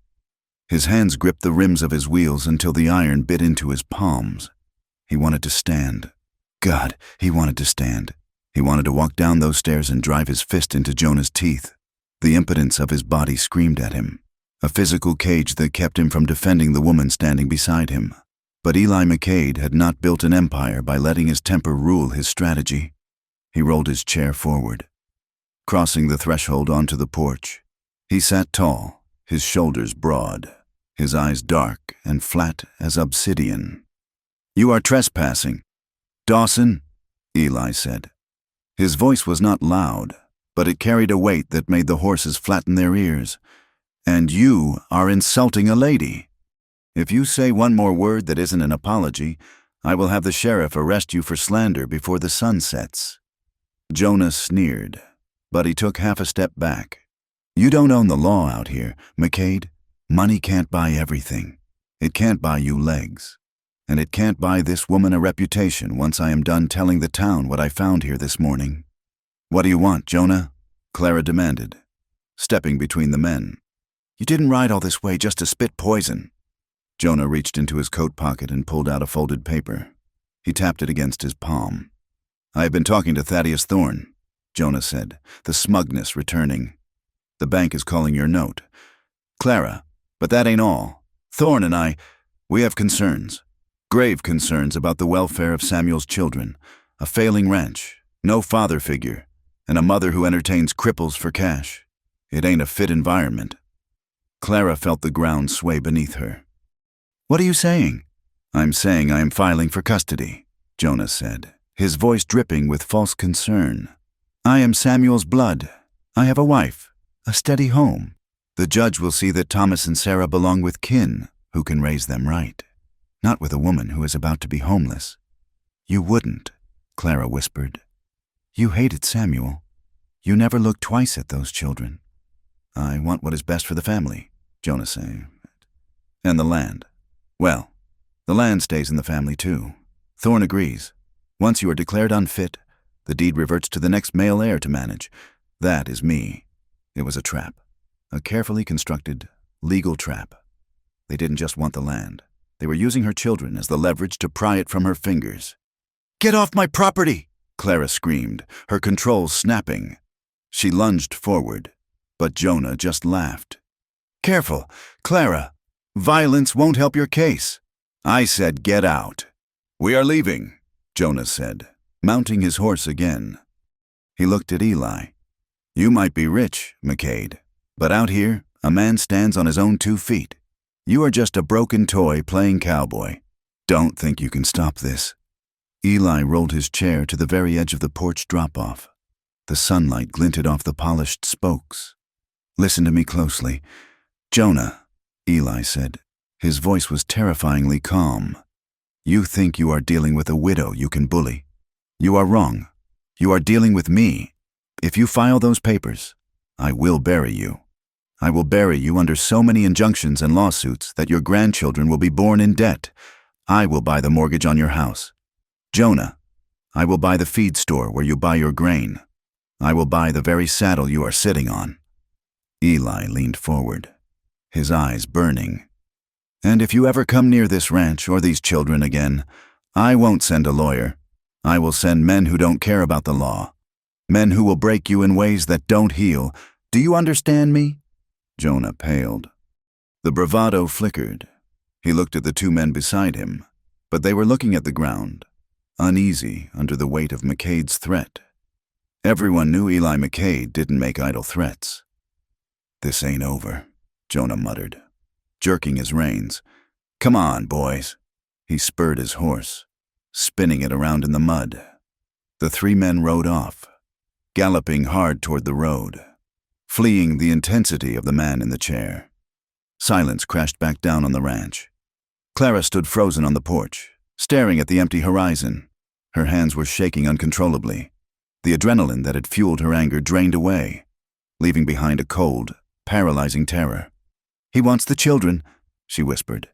"He is going to take them. Eli, he has the bank. He has the judge." She turned to him, her face crumbling. "They judged me. All these years, I felt them watching, thinking I wasn't good enough, thinking I was weak. Now they are going to use it. They are going to take my babies because I am poor, because I am alone."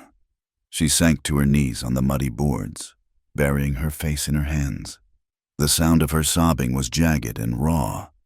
Eli sat there, watching her break. A fury darker than anything he had ever known churned in his gut. It was a useless, acid rage. He had threatened Jonah. Yes, but threats were just words. In the eyes of the law, in the eyes of this harsh territory. Clara was vulnerable, and he was a man who couldn't even walk over to her and lift her up. He wheeled his chair over to where she knelt. He reached down, placing his hand on her heaving shoulder.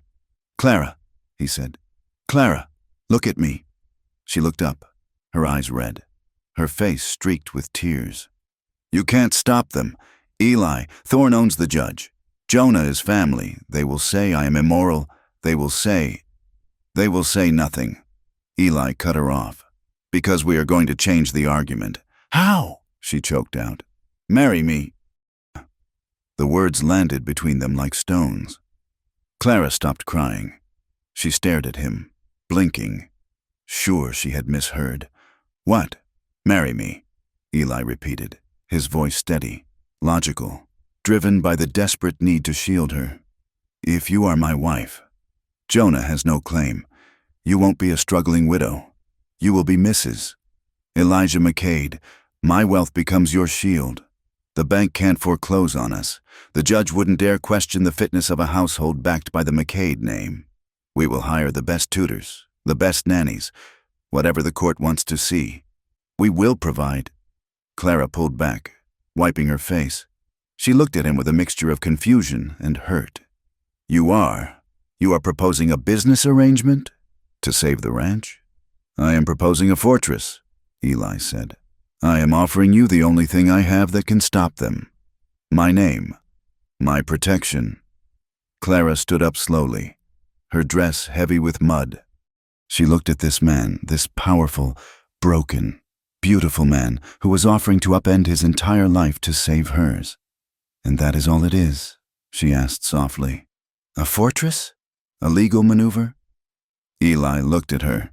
He saw the woman who had dried his legs by the fire. He saw the woman who had asked him to dance when the world looked away. He wanted to tell her that he loved her.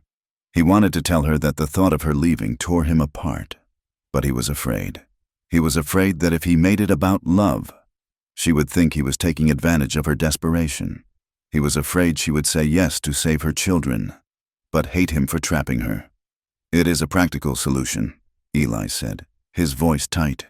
"It solves your problem, and it solves mine.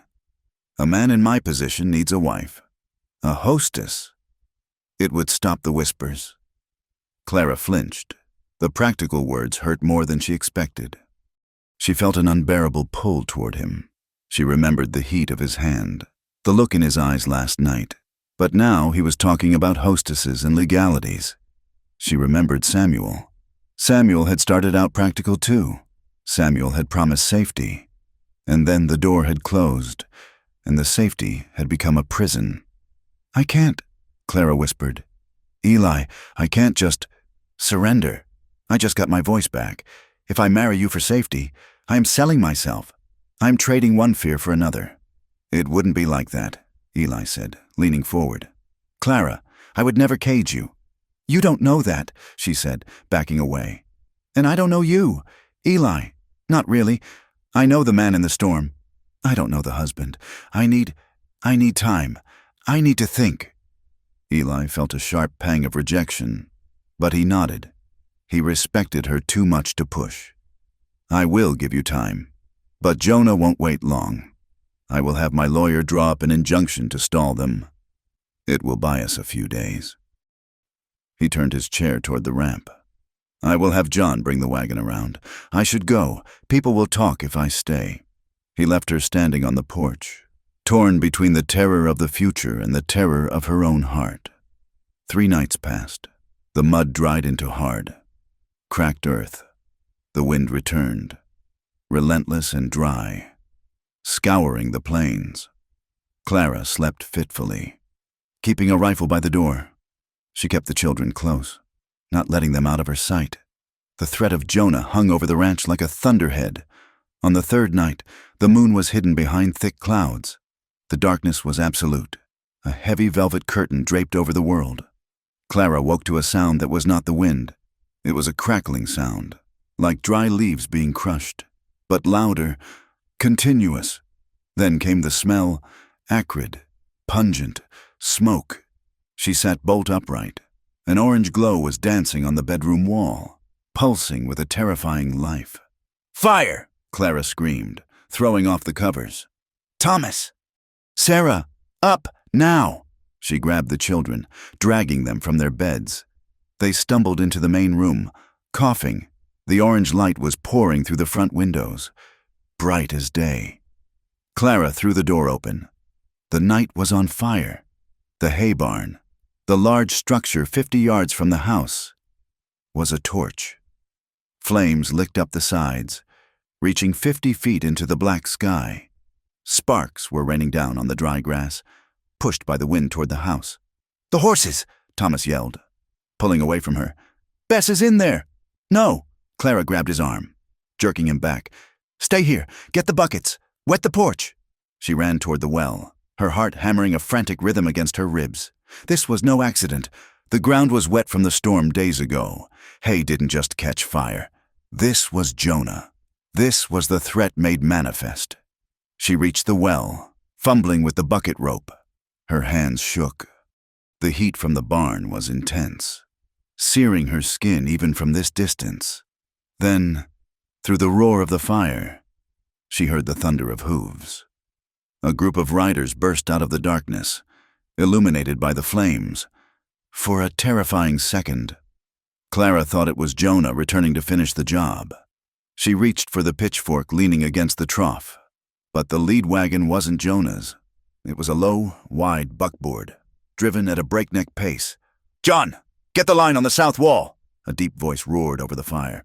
"Miller, get the stock out of the corral! Move!" It was Eli.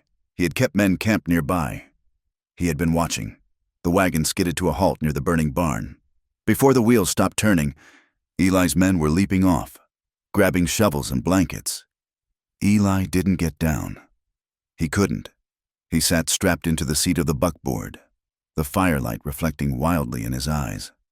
He was a general on a battlefield, shouting orders with a clarity that cut through the panic. "Don't waste water on the roof," Eli bellowed, pointing with a gloved hand. "The roof is gone. Soak the ground between the barn and the house. Create a break. Now!" Clara saw him. He looked magnificent and terrified. He was trapped in that wagon, immobile in the face of an element that devoured everything. Yet he was the only thing holding the chaos together. She ran to join the line. She grabbed a burlap sack, dipped it in the trough, and ran to the fire break. She beat at the sparks landing in the dry grass. Her lungs burned with smoke. Her eyes watered until she was blind. "Clara, get back!" Eli shouted. She looked up. The barn roof was groaning. The main support beam, eaten through by the flames, was tilting. It was swaying directly toward where she stood, beating the grass. She tried to move, but her boot caught in a gopher hole. She stumbled, falling hard onto the hot earth. The beam cracked, a sound like a gunshot. It began to fall, a massive timber wreathed in fire, descending in slow motion. "Clara!" Eli's scream was a sound of pure, shredded agony. He threw his weight against the safety strap of the wagon, straining, reaching out as if he could catch the beam with his bare hands from 20 yards away. The futility of it, the absolute horror of his helplessness, tore a cry from his throat that was more animal than human. A shadow tackled Clara. John, the foreman, slammed into her, driving her sideways into the dirt just as the beam crashed down. It landed exactly where she'd been standing. A geyser of sparks and burning wood exploded outward. John groaned, rolling off her. His shirt was smoking where an ember had caught it. Clara scrambled up, coughing, patting out the sparks on John's back. "John, are you—" "I am fine, ma'am," John wheezed, sitting up. "Just a little hot." Clara looked at the beam. It was sizzling in the mud. If John hadn't moved. She looked at the wagon. Eli was slumped forward against the restraint strap, his face buried in his hands. He was shaking. The fire raged for another hour, but the men contained it. The barn was a loss, a skeleton of black charcoal against the sky. But the house was safe. The horses had been run out to the pasture. As the dawn began to bleed gray into the eastern sky, the wind died down. The silence returned, heavier than before. The air smelled of wet ash, burnt wood, and fear. Clara walked over to the buckboard. Her face was smeared with soot. Her hands were blistered. She looked like a wraith rising from the underworld. Eli lifted his head. His face was gray, his eyes haunted. He looked at her as if he were seeing a ghost. "I couldn't get to you," he whispered. His voice was cracked, broken. I sat there, and I watched it fall. I couldn't move." "You were here," Clara said. She reached up and touched his hand, which was gripping the rail so hard his fingers were blue. "Eli, you were here." "It isn't enough." Eli slammed his hand against the wood.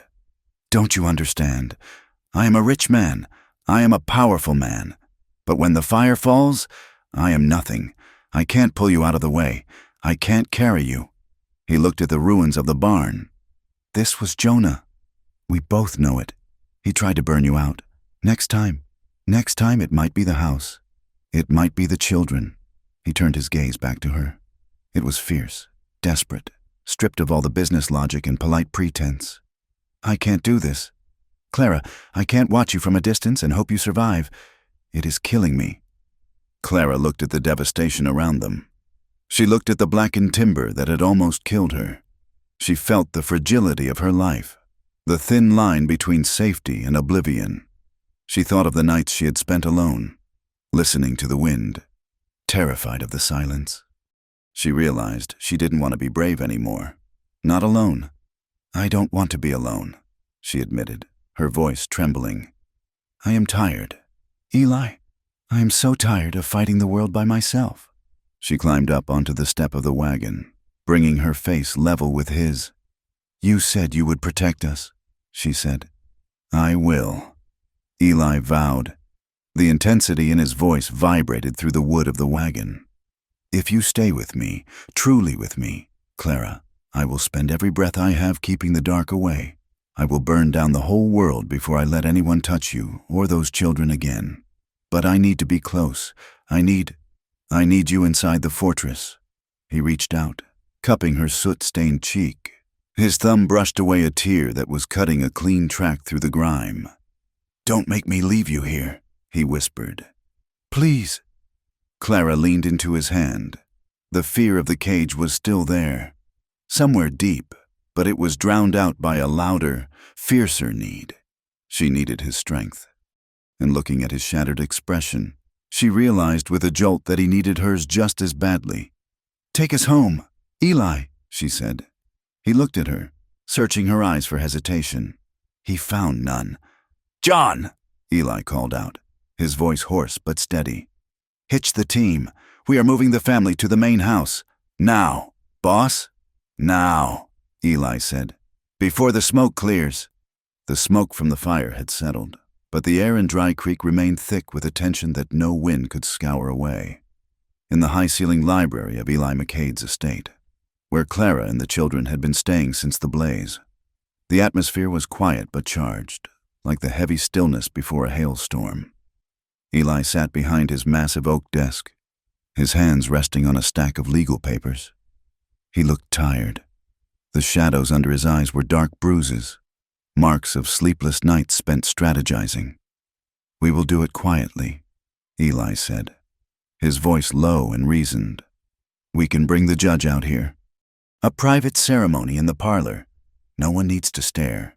Once the paper is signed, the protection is in place. That is what matters." Clara stood by the window, looking out at the manicured lawn that felt so alien compared to her wild, scrub brush hills. She turned to face him. She wore a dress Eli had ordered for her from the city, blue silk that brought out the fire in her eyes. But her stance was the same rigid, defiant posture of the ranch woman who had held a barn door against a gale. "No," Clara said. Eli blinked, taken aback.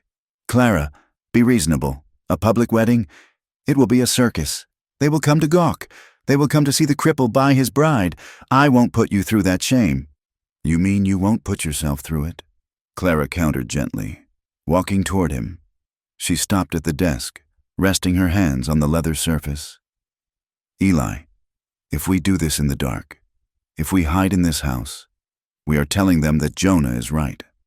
We are telling them that this is just a transaction, that we are ashamed."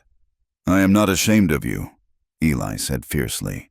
"Then don't hide me," Clara said, "and don't hide yourself.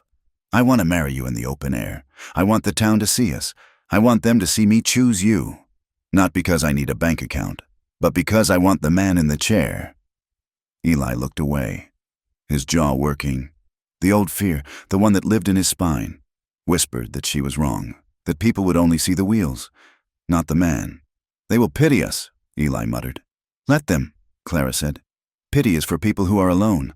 We won't be—" Before they could settle the argument, a heavy knock echoed from the front hall. A moment later, the housekeeper opened the library door, her face pale. Behind her stood Sheriff Miller. The sheriff was a good man, worn down by a hard job. He held his hat in his hands, crushing the brim. "I am sorry to disturb you. Mr. McCade, Mrs. Dawson," Miller said, looking at the floor. "What is it, Miller?" Eli asked, his voice sharpening. The sheriff stepped forward and placed a folded document on the desk. "Jonah Dawson and Thaddeus Thorne filed a petition this morning. Judge Holloway signed it an hour ago." Clara felt the blood drain from her face. She reached for the paper, her fingers trembling. "It is an order of temporary custody," Miller explained, his voice thick with regret. "They are claiming that due to the fire and your lack of permanent residence, the children are in immediate danger. The order grants custody to Jonah Dawson until a hearing can be held to determine your fitness as a mother." "Unfit?" Clara whispered. The word tasted like ash. "I saved them from the fire. I have fed them when the cupboard was bare. I have loved them every breathing second. It is a legal maneuver, Clara," Eli said, his voice deadly calm, though his eyes were blazing. "They are trying to break you before the wedding can happen." "I have to take the children, ma'am," Miller said. "I am sorry. If you don't hand them over, I am authorized to arrest you for contempt." "You will not touch them," Eli roared. He slammed his hand on the desk, the sound like a gunshot. "You tell Jonah that if he wants those children, he can come through me." "Eli," the sheriff pleaded, "don't make this a shooting war. You know I can't go against a judge's order. If you fight this with guns, You play right into Thorne's hands. He wants to prove you are dangerous." Eli stared at the sheriff, his chest heaving. He looked at Clara. She was white as a sheet, terror etched into every line of her face. But she wasn't looking at the sheriff. She was looking at Eli. "We fight this the right way," Clara said, her voice shaking. "If we run, we lose. If we shoot, we lose." "Miller," Eli said, his voice dropping to a growl. "You give us 48 hours. Set the hearing. I will surrender the children to the court's care, not to Jonah, until the gavel drops. But if Jonah Dawson tries to take them to his house before that hearing, I will burn this town to the bedrock." The sheriff nodded, relieved. "I will keep them at the parsonage. Eli, the Reverend's wife, will watch them. Jonah won't touch them. I promise you that." When the sheriff left, taking a weeping Thomas and a confused Sarah with him, the silence in the library was deafening. Eli turned his chair around. He rolled to the telegraph machine he kept on a side table, a direct line to the railhead. "Get me my checkbook," Eli ordered, his voice cold and precise. "And bring the whiskey. I have to wake up half the lawyers in Denver." The next 2 days were a blur of frantic activity. The distances of the West were vast, a formidable enemy in themselves. Justice was usually slow, riding on horseback across mountain passes and dusty plains. But Eli McCade bought speed. He hired riders to relay messages to the state capitol, changing horses every 10 miles until the animals lathered and blew. He paid telegraph operators triple wages to keep the lines open all night, the click-click-click of the keys singing a song of war over the wires. He summoned a legal team from San Francisco, paying for a special locomotive to run the tracks at dangerous speeds to get them to Dry Creek in time. But it wasn't just lawyers he summoned. Eli sent men, quiet, hard-eyed men, to dig into Thaddeus Thorne's history. He sent auditors to look at the bank's books. He pulled every string that 10 years of wealth had woven. On the morning of the hearing, the sun beat down on Dry Creek with oppressive weight. The courthouse was a small brick building that absorbed the heat like a kiln. Inside, the air was stagnant, smelling of unwashed bodies, stale tobacco, and fear. The town had turned out in force. They crammed into the wooden pews, lining the walls, spilling out into the hallway. They had come for the spectacle. They wanted to see the crippled king and the cursed widow fall. Judge Holloway sat behind the high bench, fanning himself with a folded newspaper. He was a man who owed his position to the influence of men like Thaddeus Thorne, and he looked uncomfortable. Thorne sat at the plaintiff's table, looking smug in a gray suit. Jonah sat beside him, grinning like a wolf who had cornered a lamb. Eli and Clara sat on the other side. Eli's wheelchair had been maneuvered with difficulty into the cramped space. He wore black, severe and imposing. Clara sat beside him, her hands folded in her lap, her head high. Thorne began his opening statement with the oily precision of a man used to crushing people with paper. "Your Honor," Thorne said, pacing the floor, "this is a simple case of welfare. Mrs. Dawson is destitute. Her ranch is failing. Her home nearly burned to the ground due to negligence. She has no husband to guide her. And now, she has entered into a questionable relationship with Mr. McCade, a man whose own physical limitations make him unsuitable as a guardian for energetic children." Thorne paused, letting the townspeople murmur. "We simply ask that the children be placed with their uncle, a man of standing, a man of family values." When Clara was called to the stand, the room went silent. "Mrs. Dawson," Thorne asked, leaning against the railing, "is it true your husband died leaving you in significant debt?" "Yes," Clara said clearly. "And is it true that on the night of his death, you and he argued?" "We argued." Clara said, "Some say you drove him to it." Thorne said softly, "Some say your coldness, your inability to be a dutiful wife, sent him into that storm." "Objection!" Eli's lawyer shouted. "I will answer," Clara said, cutting through the legal noise. She turned to the crowd. She looked at the faces of the women who had shunned her, the men who had mocked her. "My husband was a hard man," Clara said, her voice trembling but gaining strength. "He drank the rent money. He gambled away the seed money. And when he lost, he came home and he used his fists on the walls, and sometimes on me. A gasp rippled through the room. Jonah jumped up. "She is lying." "Sit down." The judge banged his gavel. "I spent nights sitting by the window with a shotgun across my lap." Clara continued, tears standing in her eyes but not falling. "Listening for the hoofbeats that meant he was coming home angry. Listening for the debt collectors. I protected my children from his rage. I protected them from his failure. And when he died, yes, I was relieved, because the fear stopped. Until you, Mr. Thorne, and you, Jonah, decided to start it up again." She pointed a shaking finger at the banker. "You raised the interest rates on us 3 times in 1 year. You set us up to fail so you could sell the water rights. You didn't care about Samuel. You don't care about my children. You just want the deed." Thorne looked rattled. "Hysterics," he muttered. "Typical female hysterics." Then it was Eli's turn. Getting him to the witness stand was impossible. There was no ramp, so the judge allowed him to testify from his place on the floor. Eli wheeled himself to the center of the room. He looked small compared to the standing men, but his presence filled the space. "Mr. McCade," his lawyer asked.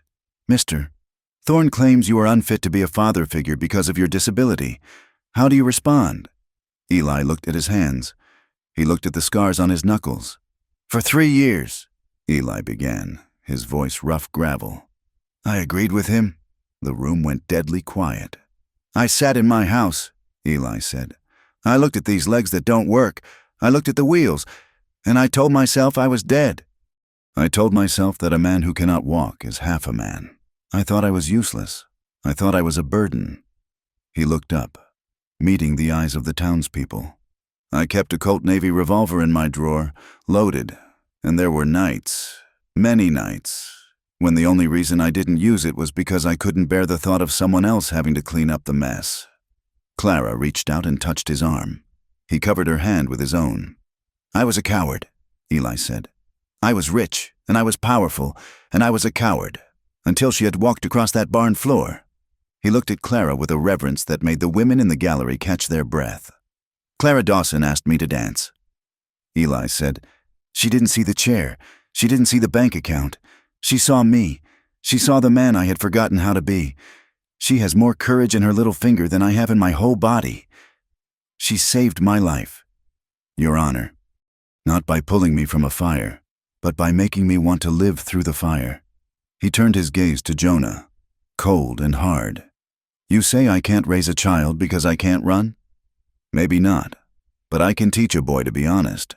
I can teach him that strength isn't about hitting people darker or poorer than you. I can teach him that a real man stands by his family, even if he has to do it sitting down. And," Eli added, pulling a sheaf of papers from his coat, "I can teach him how to spot a thief." He handed the papers to the bailiff. "These are affidavits from 3 other widows in the territory. All of them lost their land to Thaddeus Thorne after sudden foreclosures.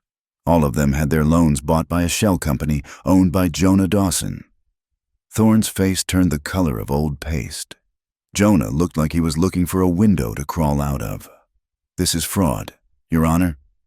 Eli said, "It is conspiracy, and I have the federal marshals waiting in the hall to discuss it with them." The uproar was immediate. The judge banged his gavel until it nearly splintered. "Order! Order!" When the dust settled, the ruling was swift. The evidence was damning. Judge Holloway, sensing the wind had shifted and terrified of the federal marshals, dismissed the custody petition with prejudice. "Clara Dawson retains full custody and all property rights," the judge boomed. "Mr. Thorne, Mr. Dawson, I suggest you don't leave town. The marshals will want a word." Clara collapsed against Eli, sobbing with relief. Jonah spat on the floor as he pushed past them, muttering a curse, but no one was listening to him anymore. The townspeople were clapping. They were cheering. Justice had come to Dry Creek. 2 weeks later, the wind on the high ridge was gentle, smelling of sage and late-blooming wildflowers. The wedding was not held in the church.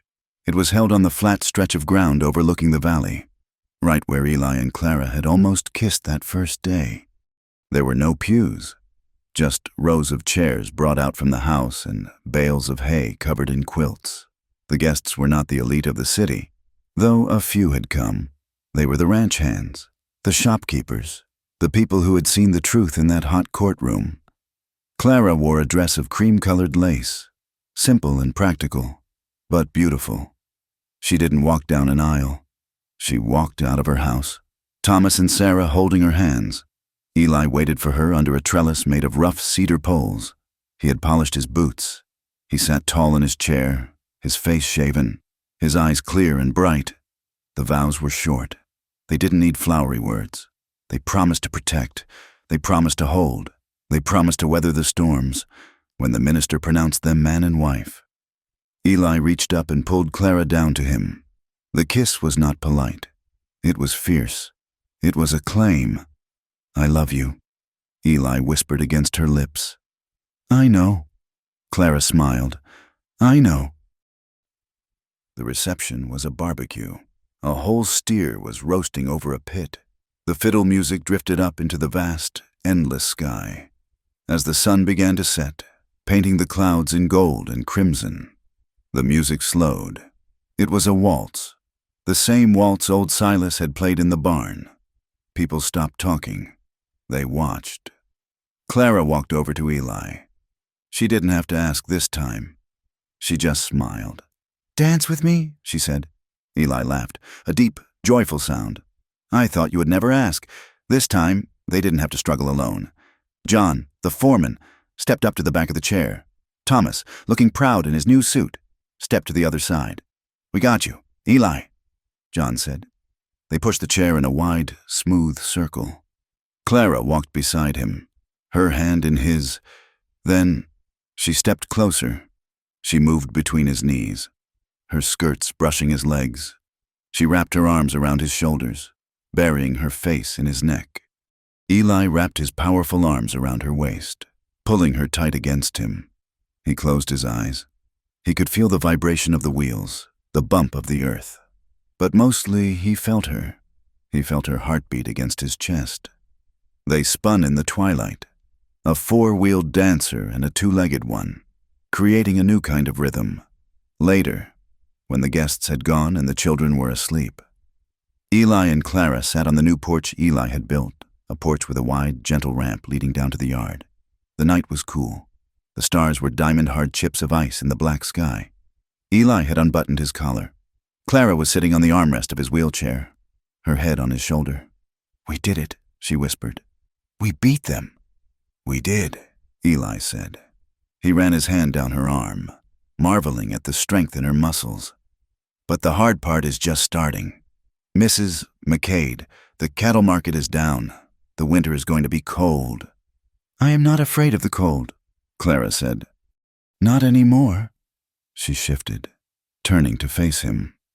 She took his face in her hands, her thumbs tracing the lines of his jaw. She looked at him with an intensity that made his breath catch.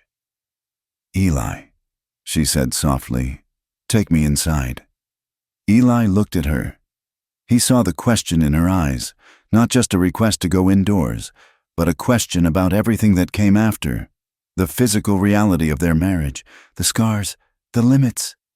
"Clara," he said, his voice breaking, I don't know if I can." "Shh," she pressed her fingers to his lips. "We will figure it out. We will learn. It doesn't have to be perfect. Eli, it just has to be us." He looked at her, and the last of his fear broke. He saw that she wasn't asking for a performance. She was asking for connection. She was asking for the tenderness he had promised. "Okay," he whispered. "Okay." He wheeled the chair toward the door. The wide wheels rolled smoothly over the threshold of their home. Epilogue. The seasons turned, as they always did in the West. The winter was hard, burying the ranch in 4 feet of snow, but the house was warm, and the woodpile was high. Spring brought the melt, and with it, the green grass. The cattle grew fat. The fences, repaired with cedar and iron, held strong against the wind. Years passed. The ranch changed. It wasn't just a ranch anymore. It was a home.